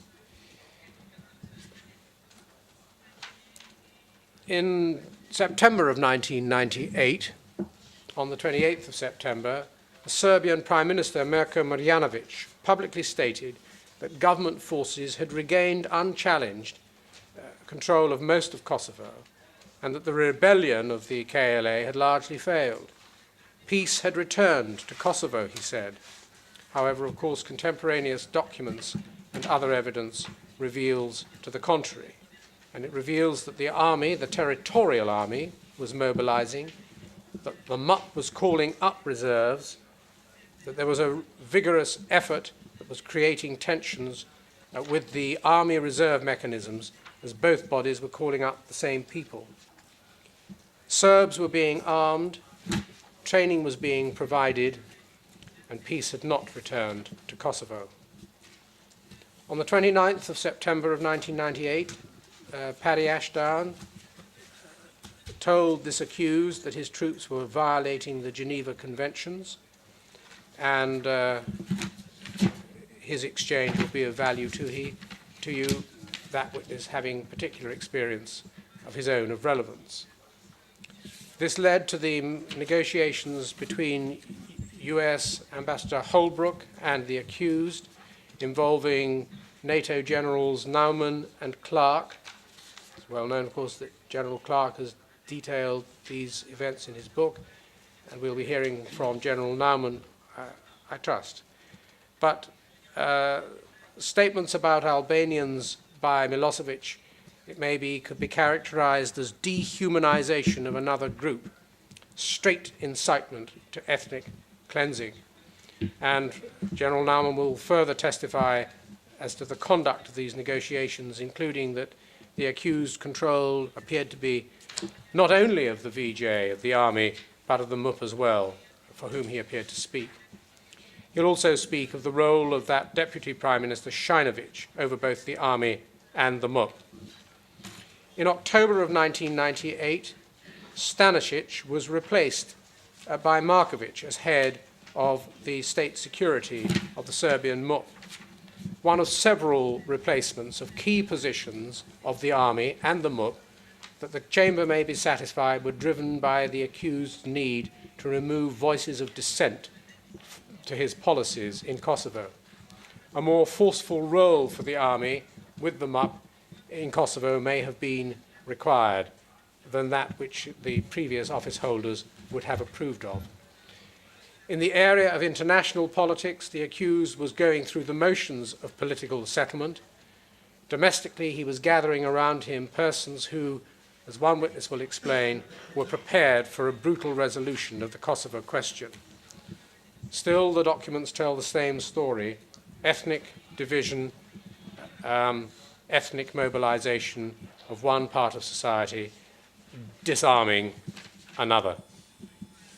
We will hear further how the accused spoke at one stage of knowing how to deal with the Albanians that, in a way that they'd been dealt with in 1946, Albanians who he described as murderers and bandits, saying that they could be killed, although it would take, how they had been handled in 1946. It had taken several years to kill them, but we killed them all, some such quotation.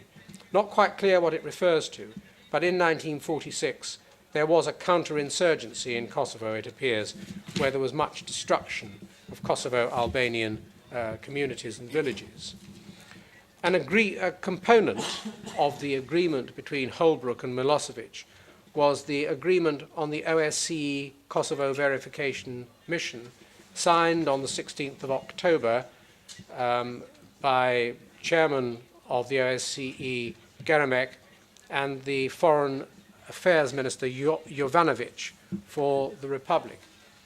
This agreement, together with an agreement between General Clark and General Naumann, signed by Shinovic, and the MUP General Djordjevic, together with a further agreement between KDOM and MUP, provided for the partial withdrawal of forces of the FRY and Serbia from Kosovo, and also provided that there should be a limitation on the introduction of additional forces and equipment into the area, with deployment of unarmed OSCE verifiers.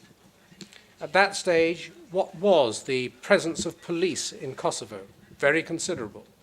And I will have a look at a picture of police in due course quite shortly. In October 1998, 14,500 uniformed police in Kosovo, plus an additional 2,000 on leave. Some 4,500 of these police were from outside Kosovo already. The numbers included special anti-terrorist units. Ambassador, the KVM mission included meetings where Milosevic was told that, where Milosevic explained that Albanians were indeed less than 50% of the population. I've dealt with the potential significance of this type of observation before. In October 1998, Perisic stated privately that the situation in Kosovo was the result of one man's action. At a meeting in October 1998, that same General Perisic, normally of a hard tone, was softened when he was able to have a private conversation and able to explain that it was obvious that NATO, if they wanted to, could destroy the army, which he wanted to save, saying it was the only democratic institution left in Yugoslavia. He was not prepared for the army to be used for the type of operation that may have been in mind for it. He made it clear that it was the accused who had the authority to decide on agreement and no one else.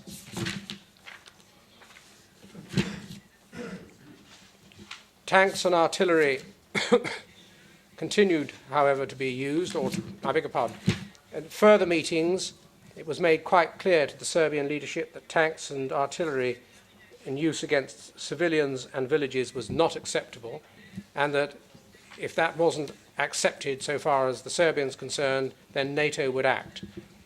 The accused rejected all allegations made, claiming that Serb forces were acting in accordance with the law. On one view, it may be, and I've referred already to theories that the Chamber may have to countenance and weigh, the accused was getting exactly what he wanted, a war from which he could pick up the pieces and move on. If this was his recurring strategy, then, and this was a meeting that we'll hear was characterized by his nerves, by nervousness rather than by his nerves.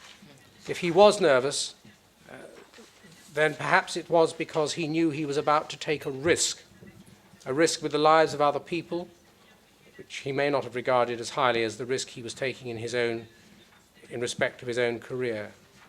But in any event, he rejected the suggestions made, rejected the reality of NATO intervention. That joint command we referred to earlier features again in a report on the 16th of October, where it was said that there was a danger of extremist Albanians importing cameras through the offices of the OSCE in order, it said, to provide documentary evidence of alleged crimes and the excess use of violence and repression by state organs against Albanian civilians. Those writing that report were more concerned with the reporting of excesses than the fact that excesses had occurred.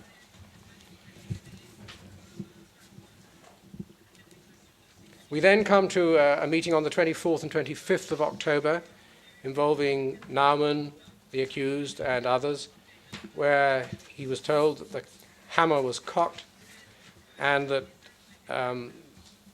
he was told of the shelling of villages by artillery.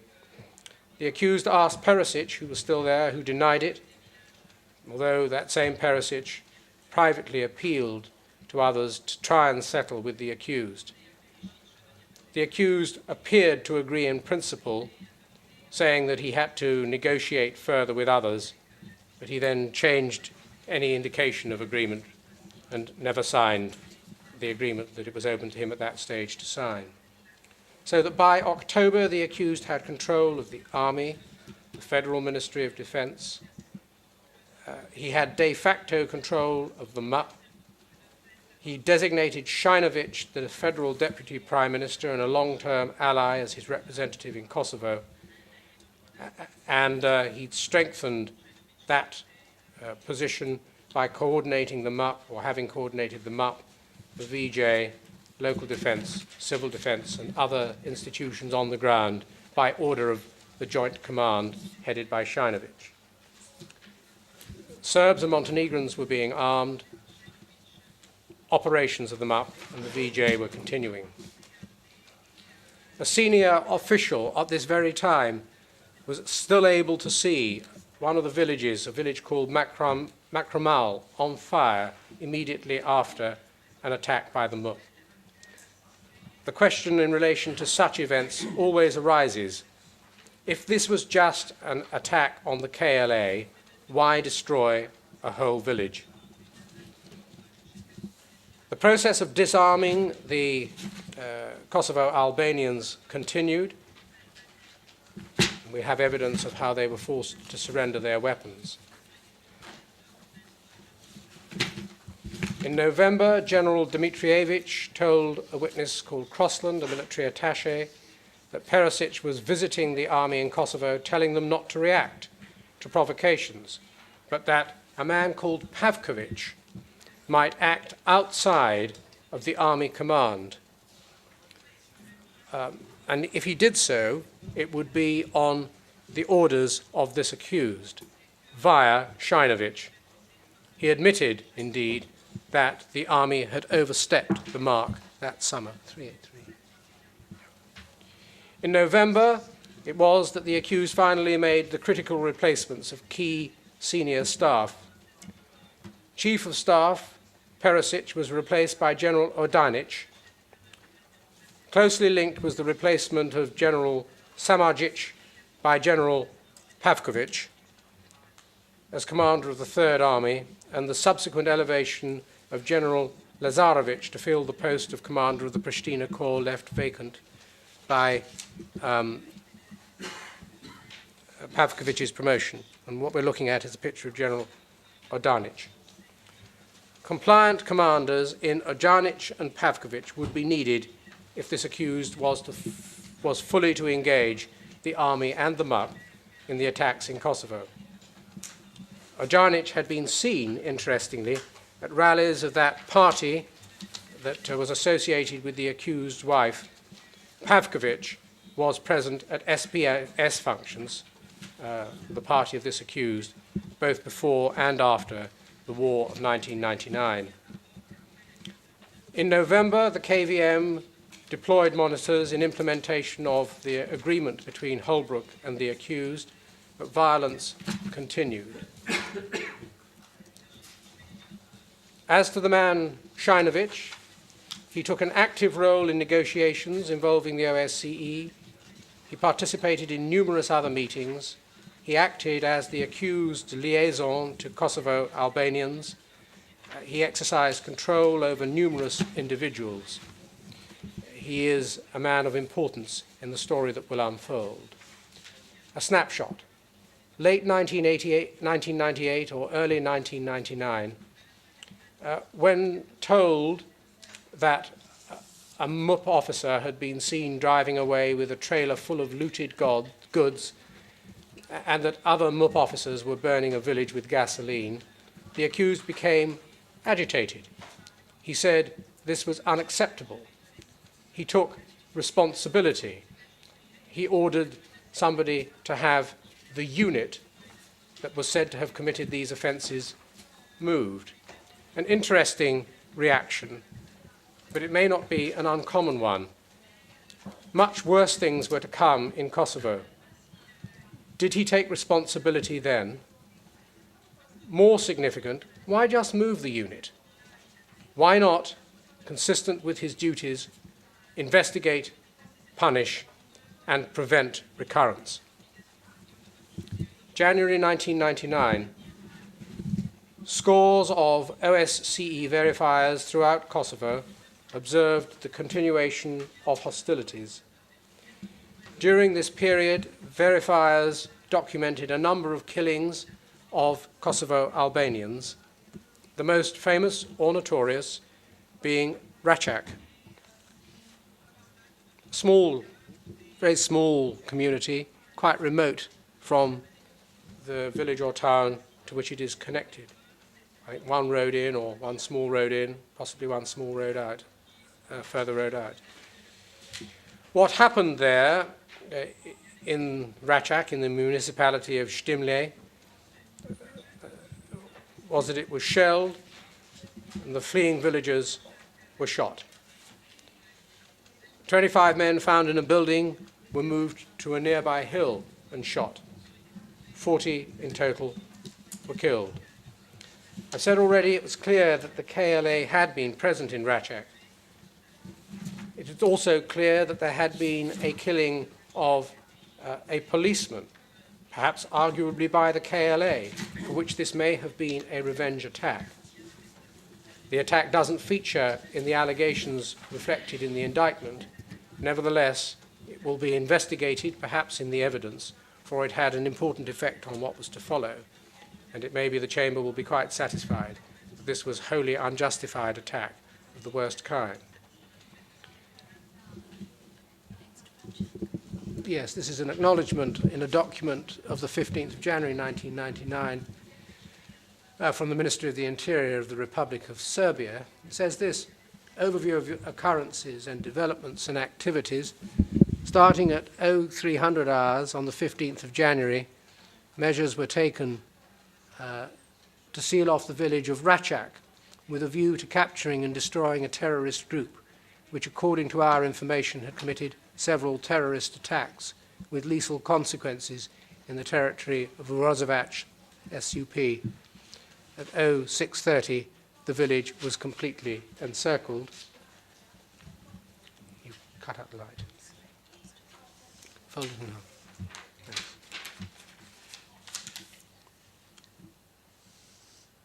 About, and then a numbers not illegible, members of the Albanian terrorist were liquidated, and it goes on materially. No civilians were hurt during the execution of the operation.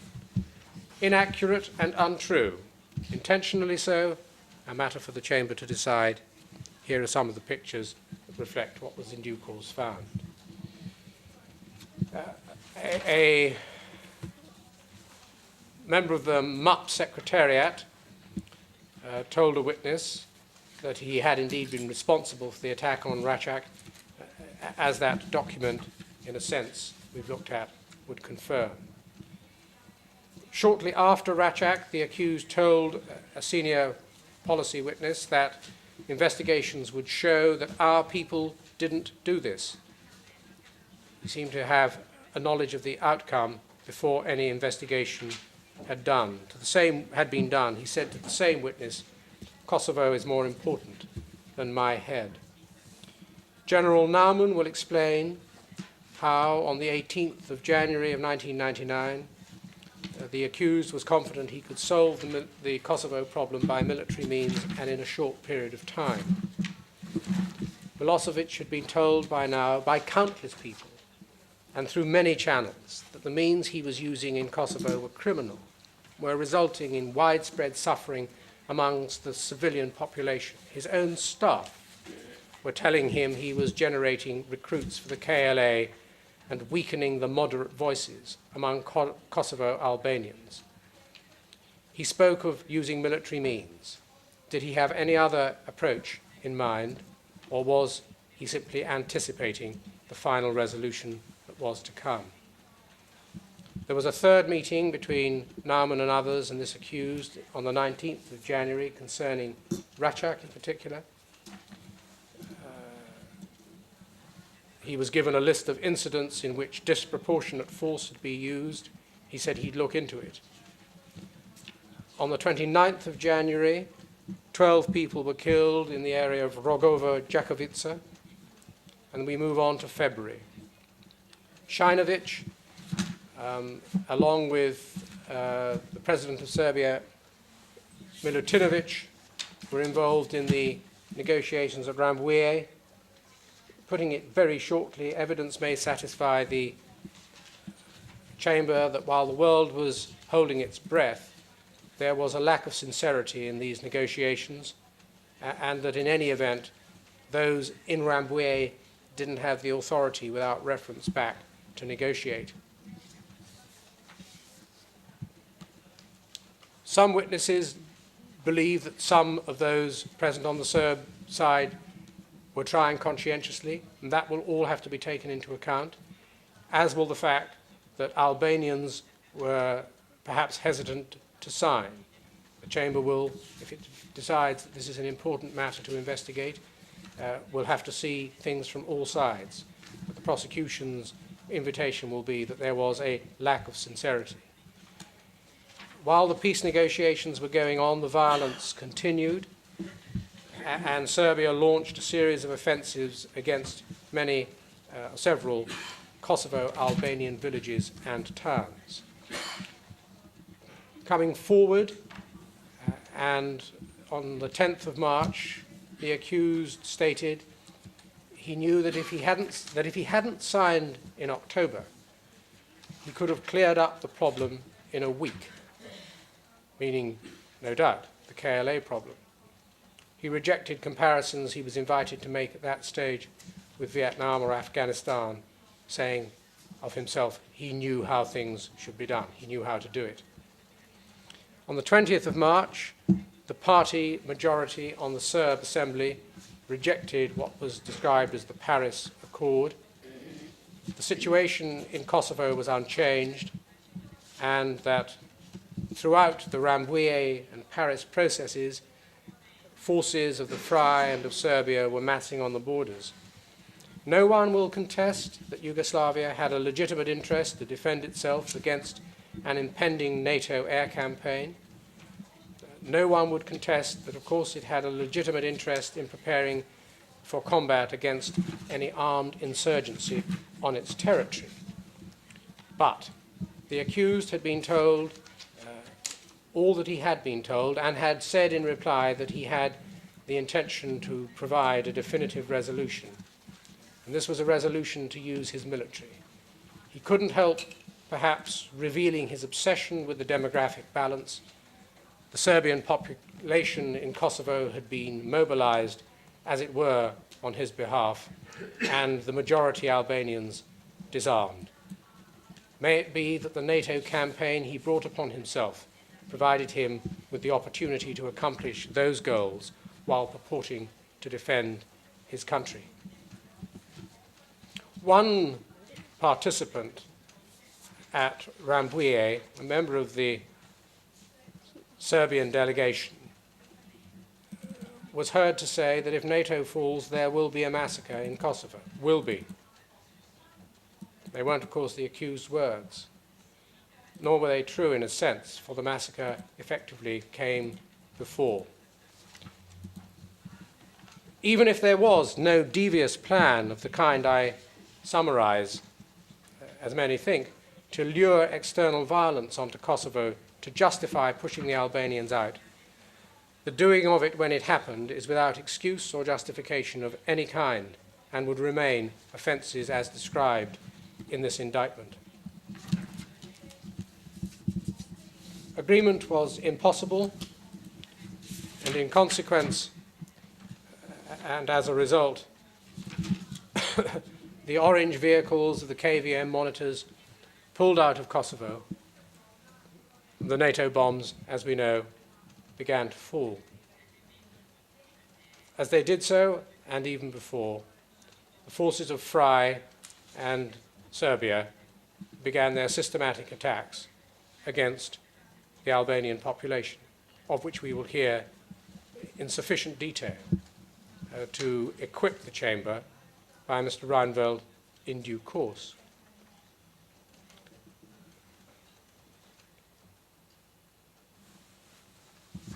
At that stage, there was other evidence of the accused being uninterested, apparently, in further discussion. And on the very eve of the war, he made further personnel changes, replacing the head of the army counterintelligence, Dimitrievich, by General Farkas. And so it was that on the 23rd of March, he declared an imminent threat of war, which had, in law, as we've already seen, the effect of subordinating the VJ, the MUP to the VJ. And on the 24th of March, the Fry Prime Minister, who'd made the earlier declaration, not the President, declared a state of war. Prosecution's submission is that by this time the decision had been made, pursuant to whatever earlier intentions or plan, that the KLA would be annihilated and that, as promised, there would be substantial depopulation of large parts of Kosovo, of its Albanian population. On the eve of the heightened conflict, of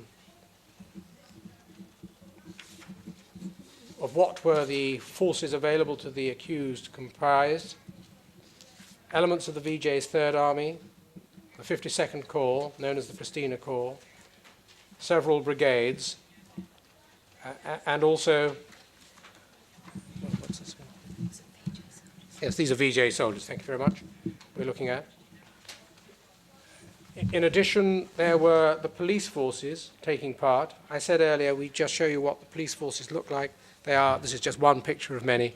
They are, of course, armed units that to the uninitiated would look probably like an army. We'll see more pictures of them in the course of the trial. They're equipped with APCs, mortars, heavy machine guns, having special units with yet more powerful weaponry.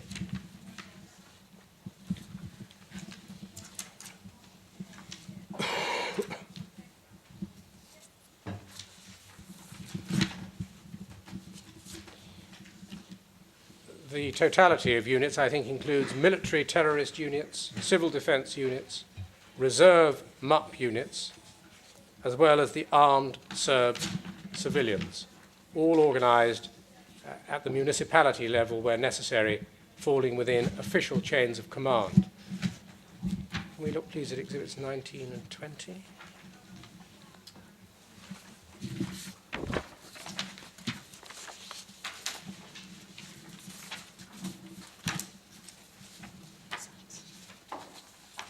Yes. Your Honour, there is one very simple point that I desire to make in relation to the matters that are going to be dealt with by Mr. Reinveld, and it can be dealt with by this map. I've got a larger version of it. I don't know if it shows up on the screen or if you've got a copy of it to hand. We have a larger version, but I'll have to try and... We have a copy of it. Concerned, really. I don't know whether, if we look at see if the camera can focus on this and if it's any better than the small version on the Elmo. I don't know if that can be done. See if it's preferable. It may be. Perhaps I can try it and we'll see, and if it doesn't work, the AV unit tell me. Thanks very much. I'll go back to the small version, which is a little bit too condensed. A couple of things. The indictment in this case breaks the events that were to follow down into deportation matters and killing matters. That's really a breakdown that's for the purposes of the indictment rather than necessarily reflecting any distinction of activities on the ground. So when we see references to deportation sites and reference to killing sites, it's not to say that these are entirely separable events. They're obviously integrated, but that's the way it's been done.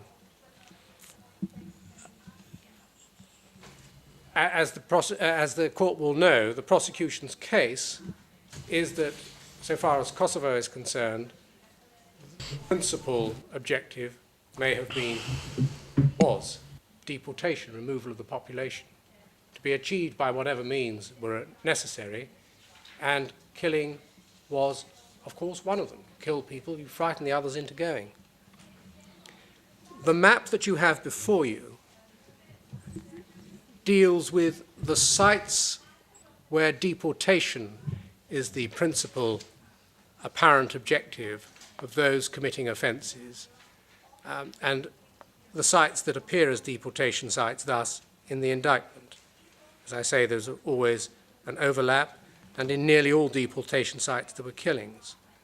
However, we see here the sites with the dates on them of when the deportation activity started.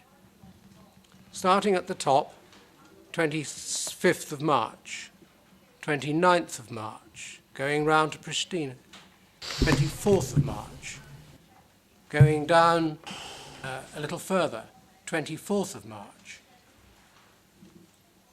coming across, 25th of March, 27th of March, going down, 24th, 25th of March, and then further down, 25th of March again. Can there be any doubt from that simple coincidence of dates, but that what was happening was an overall and planned deportation and nothing else? That's assuming the Chamber finds the evidence supports deportation starting at those sites on those days.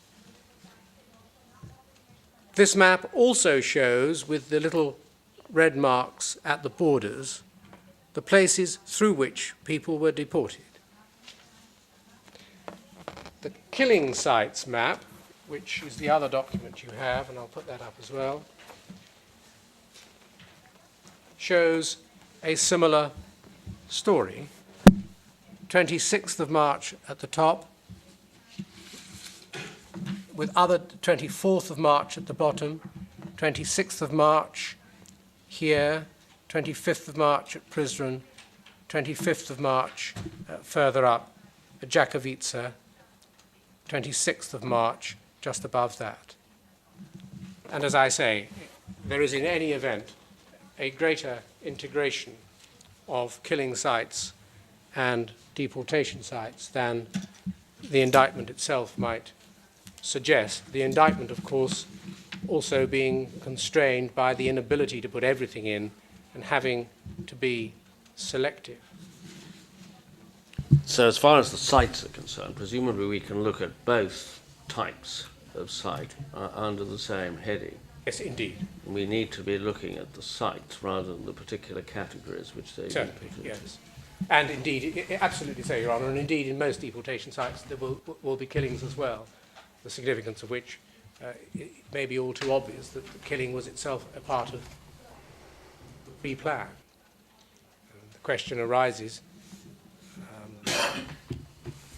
is it just a natural incident of forces sent to deport people that they will kill, or is it something that they do because it's required of them? And then one other part, and one other point only, because the case can in a sense be dealt with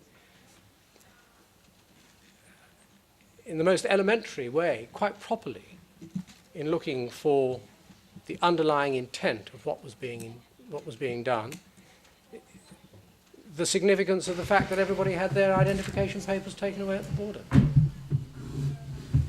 that accidental or intentional? If it was being done intentionally, was it a plan? What had that plan got to do with NATO, as the accused would ask you to believe? So, with those merely prefatory remarks, I'll turn from the crime base, which I may make one or two observations in the course of what's left of my address, but I'll leave the rest of that to Mr. Reinberg. But the case is extremely simple. Of course, the accused got away with so much in the past, it may be, that he thought he could get away with this.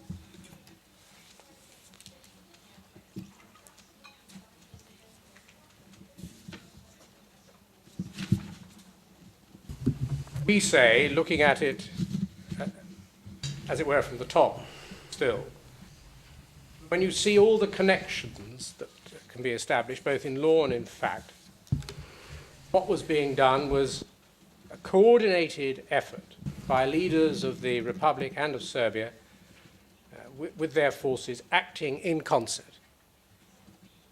These were actions similar in nature to what had happened in Croatia and in Bosnia and Herzegovina, where Serbian military and paramilitary forces had forcibly expelled and deported non-Serbs from areas under Serbian control. The evidence and an expert analysis of it in due course will show that the army and the MUP operations correlate strongly with, as between deportations and killings. I've dealt with that already, and why it isn't just a coincidence, it's part of a plan. The operations by the Republic and by Serbian armed forces happened in the areas of responsibility of different army brigades, different MUP stations, different zones of local administration in a coordinated way. And such an operation involving several different organizations under the threat of NATO bombing required a high level of planning. Because in the midst of actions against the KLA and against NATO, the narrow roads of Kosovo landed up being clogged with the refugees that the accused wanted to exclude from their homeland. We say that this is not a case of renegade local groups or anything like that. The scale of the operations and the consistency exclude that as a possibility. And you'll hear evidence directly of coordination of the army and the paramilitaries and other units, all of which answered to this accused.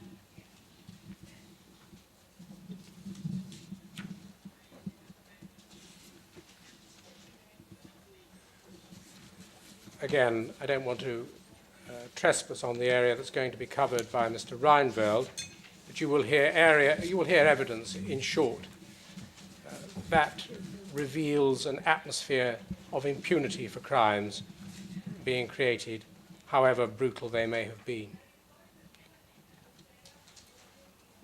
As to the suggestion that Albanians moved out of areas of likely combat for their own good, we say the lie will be shown to that when you hear of the detail of what in fact happened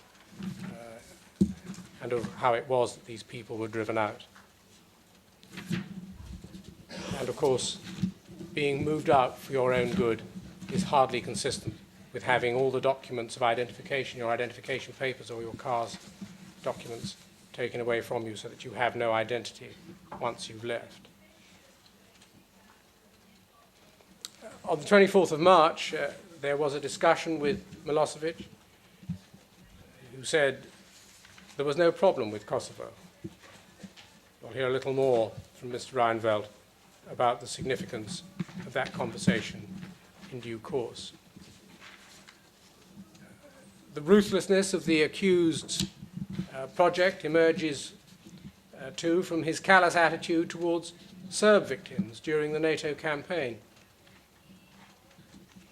He said to one person that they needed enough civilian victims to turn the opinion of NATO countries against the bombing.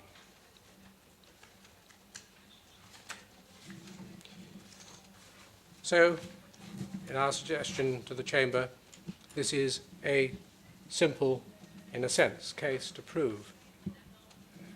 And the Chamber should not, in due course, although it will explore all matters of importance with great care, we know, it shouldn't allow itself to be misled by the fog that may be created arising from the international negotiations, their twists and turns in which the accused took part, showed resistance, or handed matters over to others. That fog shouldn't be allowed to hide the reality that what happened on this occasion was the intentional, planned, criminal expulsion of his own people because of the attitude they took to him.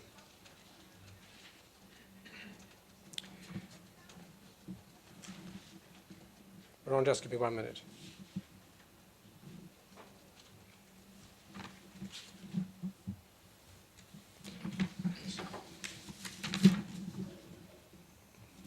matters ended this way. By June 1999, about 800,000 Kosovo Albanians, one-third of the entire Kosovo Albanian population, had been expelled. Thousands more were believed to be internally displaced, and an unknown number had been killed. On the 3rd of June, the FRY and the Federal Republic and Serbia accepted a document of principles towards resolution of the crisis, which was presented to their representatives by Marti Ahtisaari on behalf of the European Community and Chernomerdin, Viktor Chernomerdin, for the President of the Russian Federation. That was followed by a Security Council resolution providing for a political solution to the Kosovo crisis, including an immediate end to violence and a rapid withdrawal of the Republic's and Serbians' military, police, and paramilitary forces. There followed a military technical agreement. And what, by way of postscript to these particular events, well, just this. Adanic, Pavkovic, Lazarevic, decorated, promoted by this accused. I have a few other supplementary points to make. I just want to check one thing with Mr. Reinveld.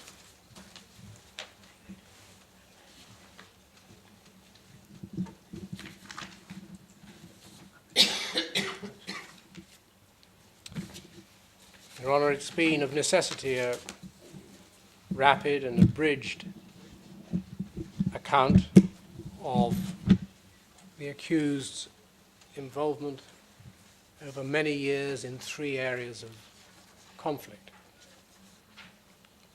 Abridged, though it has had to be, I hope we have revealed how there are going to be before you many lines of connection. Some connections in law under constitutions and proper authority, many otherwise, that link him unavoidably to the events with which he is charged. There will be many strands of evidence, starting in Kosovo, ending in Kosovo, passing through the failures of, so far as he's concerned, of Croatia and Bosnia, all of which reveal a single, continuing state of mind of his, transaction of his, executed though it might have been, indeed was, through a small but changing and changeable cast of characters. And at the end of the day, what can be said to summarize the awful tragedies into which we must now shortly start to inquire? Croatia, Bosnia, and Kosovo shared in common that Serbia was either their neighbor, or indeed more than their neighbor so far as Kosovo was concerned, and that the accused had a hand, a controlling hand, in their recent destinies. From the beginning, this accused has attempted to persuade those who would listen to him that what happened was inevitable. His powers of persuasion are considerable. I think I referred yesterday to the power and quality of that speech of his, where he made a reference to the use of armed conflict in a speech that was otherwise apparently full of some good things. He was a man capable of persuading. He was a man capable of having others follow him. But as we look at what happened in former Yugoslavia, things that happened weren't inevitable. They were not the acts of God, but they were the acts of men. They were the results of decisions of men, and significantly of this one, taken with no regard to the interests or even to the lives of others, in a way that this chamber may in due course find hard or impossible to comprehend. And in truth, it was having this accused, so far as Croatia and Bosnia was concerned, as a neighbor, and indeed so far as Kosovo was concerned, having him as a neighbor, that sealed so many fates. In a career spanning 13 years, and we will say a criminal career spanning at least 8 years, it may be hard to express briefly those elements which were constant. But throughout that period, as the learned prosecutor said in her opening remarks, in perhaps slightly different words, he sought two things: to maximize his power and control, including territorial control by and of Serbs, to maximize control over Serbs. He did this by denying basic fundamental rights to those who disagreed with him. And of course, in the brevity of my address, I've understated the wider elements of persecution that the Chamber will be familiar with from other cases and with which we will have to deal here. But he denied all sorts of rights, some that initially looked minor, progressing as they did ultimately to a denial of the right of non-Serbs to live among their neighbors, or indeed to live at all. While he led his country, he always sought to assure them that they were not at war. Serbia was not at war. That the wars he caused were happening elsewhere, in other countries, not our own affair. Does the Chamber recall what I suggested was one of his mechanisms of control, having things done by others over whom he had influence, so that he could absolve himself of moral responsibility and thus explain why, for him, never regret, never shame. Well, he did the same thing with his people. Nothing to do with us.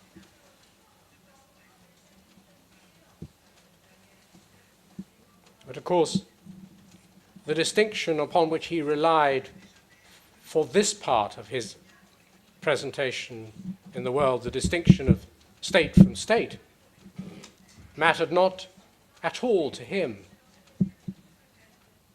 As indeed, as was said at an early part of my address yesterday, attributable to him, he wasn't interested in borders, but only in what was described, I think, as nations.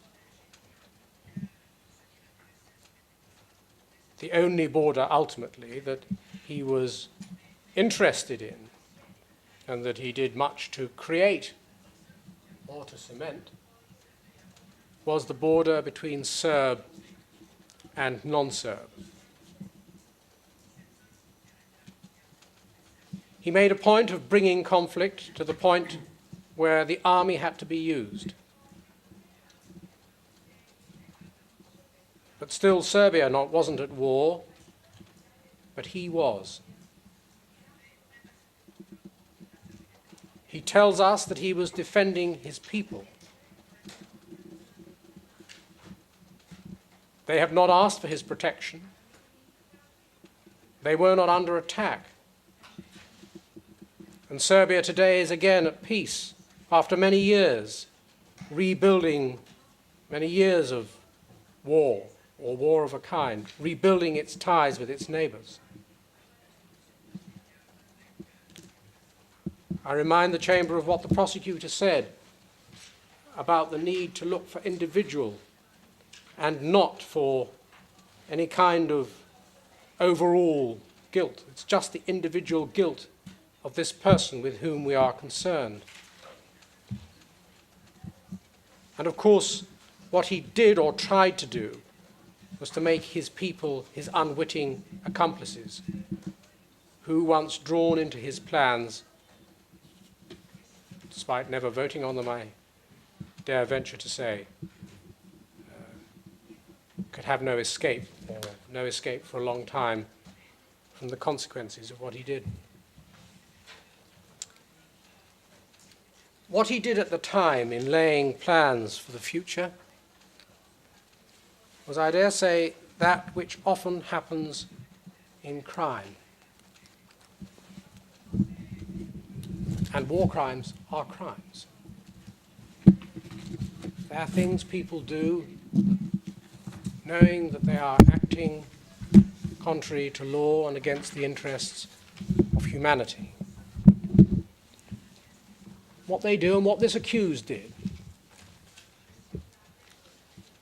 was to try and dissolve himself away from the picture of events that was developing. Trouble with all that is that dissolve yourself away from the center of events may leave a gap. There may be nobody else left to fill that gap. Nobody else to whom you can point as being responsible for the events that are actually yours. All the events into which this chamber will now have to inquire, will, we submit, point towards a central personality, the existence of a controlling human force. It's a personality the accused seeks to say is not his. But there is no other. And we say, when you've examined all the evidence, that the silhouette of that personality, indeed the full face view of that personality at the center of these events, is unmistakably that of this accused. As with the other indictments, I don't need to review in detail the allegations that are contained in the public indictments. And now, if it's convenient to the Chamber, Mr. Reinveld will deal with the crime-based matters and the evidence relating to that. Unless I can assist you further. Yeah, thank you, Mr. Knight. Mr. Reinveld.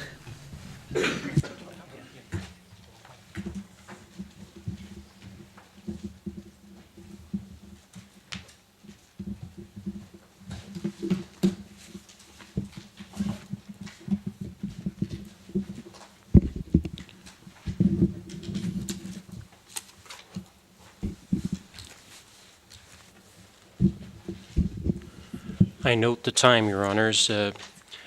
I would anticipate that I will be easily done before the end of the next session. I wonder whether you want me to start now and break it, or would you rather take an early break and have me start fresh? I think if you start now. Thank you. If it please Your Honors, over half a century ago, Mr. Justice Jackson, the Chief Prosecutor before the International Military Tribunal, opened the Nuremberg trial with these words: "The wrongs which we seek to condemn and punish have been so calculated, so malignant, and so devastating that civilization cannot tolerate their being ignored because it cannot survive their being repeated." He reflected on the grave responsibility imposed by opening the first trial in history for crimes against the peace of the world. At that time, the world hoped that the verdicts in that case would act as a deterrent to future war leaders by having sent the clear message that war crimes and crimes against humanity would be prosecuted according to the rule of law. They hoped that trials of that nature would never be necessary again. Unfortunately, that hope appears to have been in vain. History appears to have repeated itself. The lessons, if learned at all, were either ignored or forgotten. The reign of terror perpetrated by Serb forces during the Milosevic regime in Kosovo has sadly necessitated that today will mark another historic legal first. With this trial, we start the first prosecution of a former sitting head of state of any nation for crimes committed while in office. And it is accordingly an equally grave responsibility to be involved in a trial holding Mr. Milosevic accountable according to the rule of law for the allegations of deportations, forcible transfer, murders, and persecution with which he stands charged in the indictment now before you. The prosecutor of the ICTY, Carla Del Ponte, has given her introductory remarks, and my colleague, Mr. Nice, has already outlined for you an overview of the prosecution's case with respect to all three indictments which have now been joined as one trial. He has also outlined how we intend to prove that Mr. Milosevic is legally responsible and criminally accountable for the acts and omissions of the Serb forces who committed these atrocities. As the senior trial attorney responsible for the Kosovo component of this trial, it is now my duty to outline for you in the balance of the prosecution's opening statement the nature and scope of what we will refer to as the crime-based evidence for Kosovo. In so doing, I hope to give you a thumbnail sketch of what happened during roughly the first 6 months of 1999. This overview is intended to provide the trial chamber with a framework of the Kosovo case. Your Honors, it's the prosecution's submission that the trial before you today is primarily a deportation case. You will hear from witnesses and read in reports and statements that by June of 1999, over 800,000 Kosovo Albanian civilians had been forced from their homes by Serb forces and had to flee to neighboring states. Now, when I say Serb forces, I'm talking about the forces of the FRY, Yugoslavia, the Republic, and of course of the MUP, the police, and certain paramilitary groups. For ease of reference, I'll refer to them as Serb forces. You will see before you on the screen again a map of the Balkans that my learned colleague, Mr. Nice, also showed.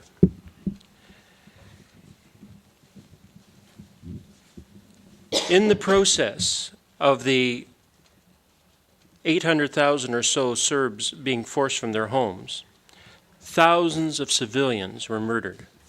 Many of the victims included the elderly as well as women and children. Now, before I go any further, it must be said that there was an armed conflict ongoing in Kosovo between the FRY and Serb forces on the one hand, and the Kosovo Liberation Army, or KLA, on the other hand. Further, it must be said that in times of armed conflict, it is an unfortunate disturbing, but inescapable fact that people are killed. Undoubtedly, during this particular armed conflict, certain armed combatants from both sides to the conflict were killed as legitimate casualties of war. The fact that people die during times of war does not necessarily signify that a war crime has been committed. That having been said, it must be stressed that is not what this case is about. This case is about persecution in many forms of civilians on a widespread and systematic scale. These acts, when perpetrated against civilian non-combatants, become war crimes and shall be prosecuted pursuant to the jurisdiction of this honorable tribunal. Although the indictment covers the period of the 1st of January 1999 until the 20th of June 1999, it must be remembered that the discriminatory campaign of persecution and expulsion directed at Kosovo Albanians started much earlier. In our pretrial brief, we point to the fact that during certain periods of 1998, similar campaigns had already resulted in the internal displacement of thousands of refugees.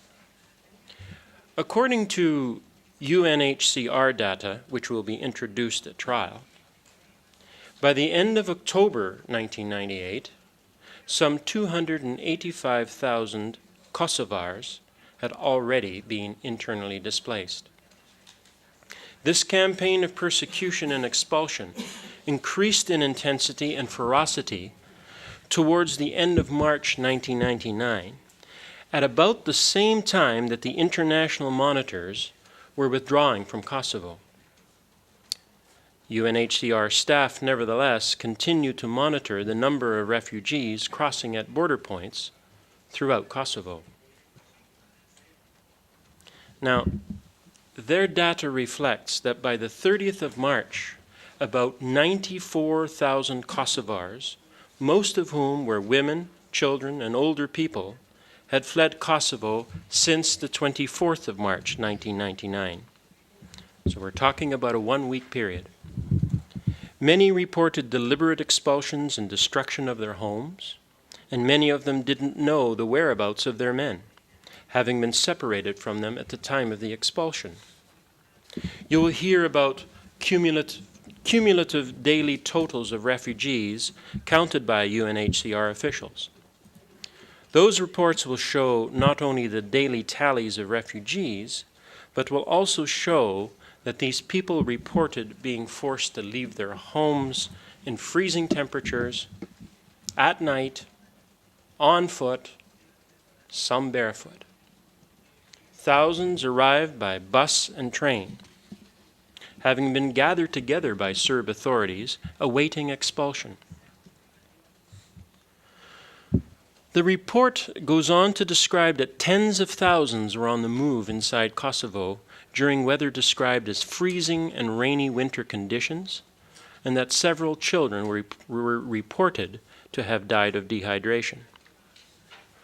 Finally, this report will indicate that according to UNHCR figures, an estimated 860,000 Kosovars left Kosovo between the 24th of March 1999 and the 10th of June 1999. Now that is what we mean when we say that this case is primarily a deportation case. Undoubtedly, at some time during the course of this trial, the suggestion will be made by Mr. Milosevic or others on his behalf that the reason these people fled Kosovo was because of the NATO bombing and not because of Serb forces' attacks. I want to address that matter right up front during this opening. It is the prosecution's submission that the witnesses will tell you that the vast majority of refugees fled their homes because of the attacks by Serb forces and not because of NATO bombing. You will also have the benefit of the expert report prepared by Dr. Patrick Ball. This report analyzes the data obtained from various sources, including the UNHCR, about refugee movements during the relevant period. In essence, the independent assessment in this report, if accepted by the tribunal, will corroborate the other evidence. Significantly, the analysis suggests that the effects of KLA and NATO activity are inconsistent with the observed patterns of refugee flow and killings. This report, we anticipate, will corroborate what nearly every single witness will tell you. They left because of fear and terror of the advancing Serb troops, and not because of NATO bombing. Renveld, what if the chamber were to find, as a matter of fact, that they fled because of NATO bombing? Will you be addressing that, the legal position there? I certainly will later in the address, if I may. Thank you, Your Honor. From the body of evidence you will hear during the course of this trial, it will become patently obvious that the massive refugee movement throughout Kosovo was a direct consequence of the Serb forces.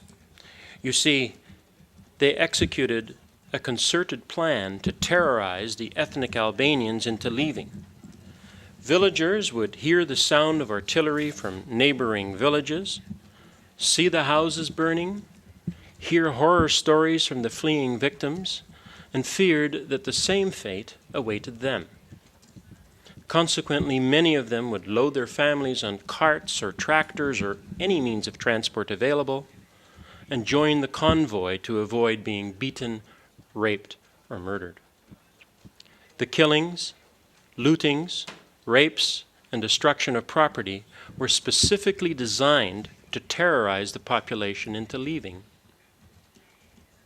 It will also become apparent that the architects of this ethnic cleansing campaign took advantage of the onset of NATO bombing to intensify their actions.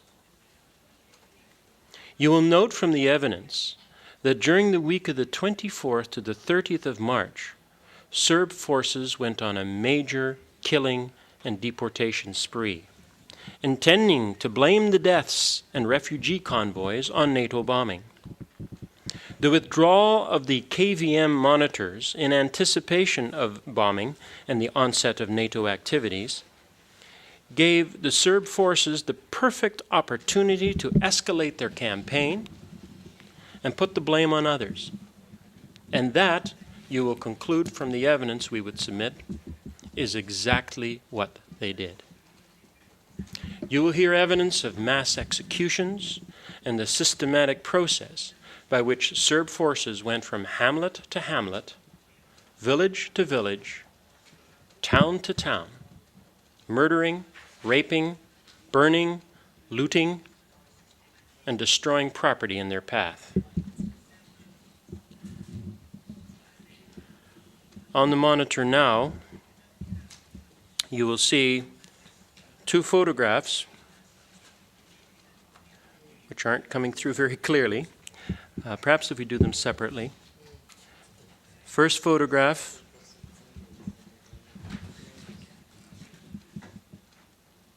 there we are. First photograph shows what you can see, a burning house with two soldiers standing in front with the three fingers raised.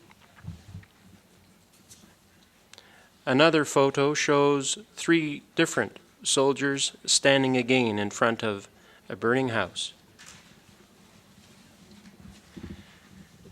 This process had the intended effect of frightening the civilian population to leave their homes, their villages, and ultimately their province. The looting and burning had the desired consequence of ensuring that there was nothing for them to return to.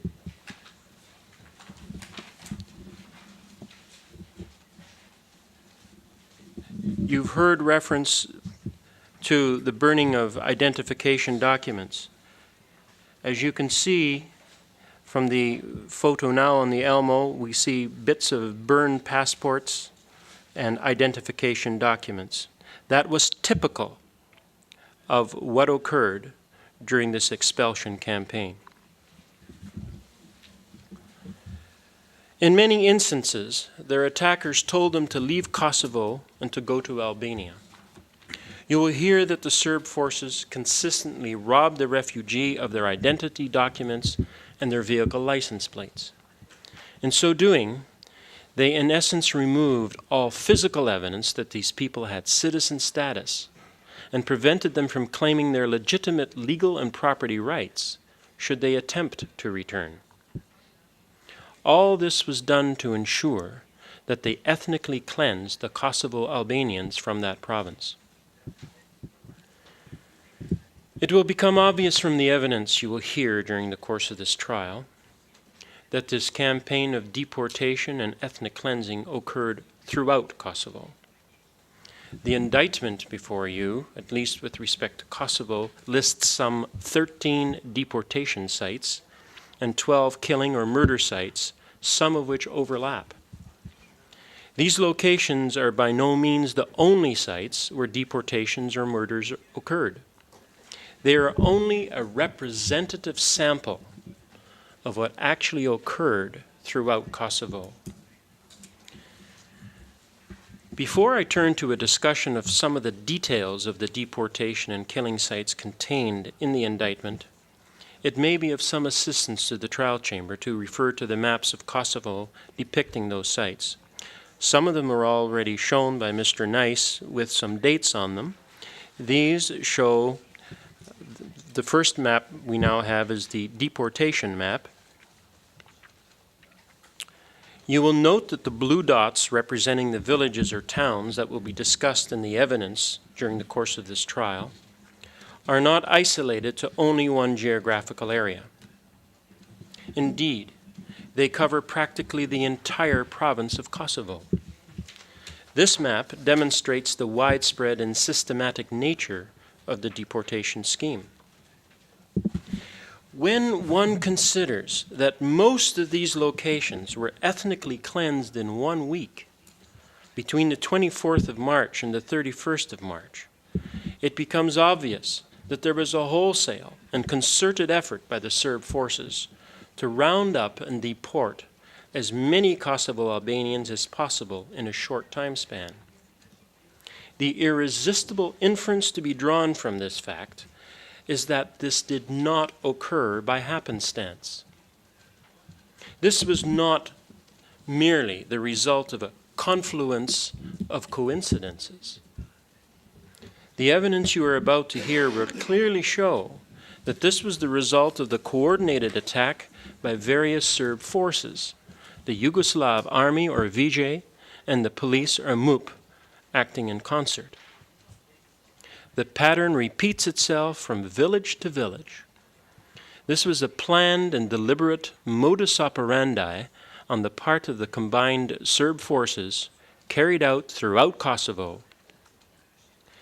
That shall become absolutely crystal clear when you hear the evidence. I'm about to turn to the killing site map. Is this an appropriate moment? Yes.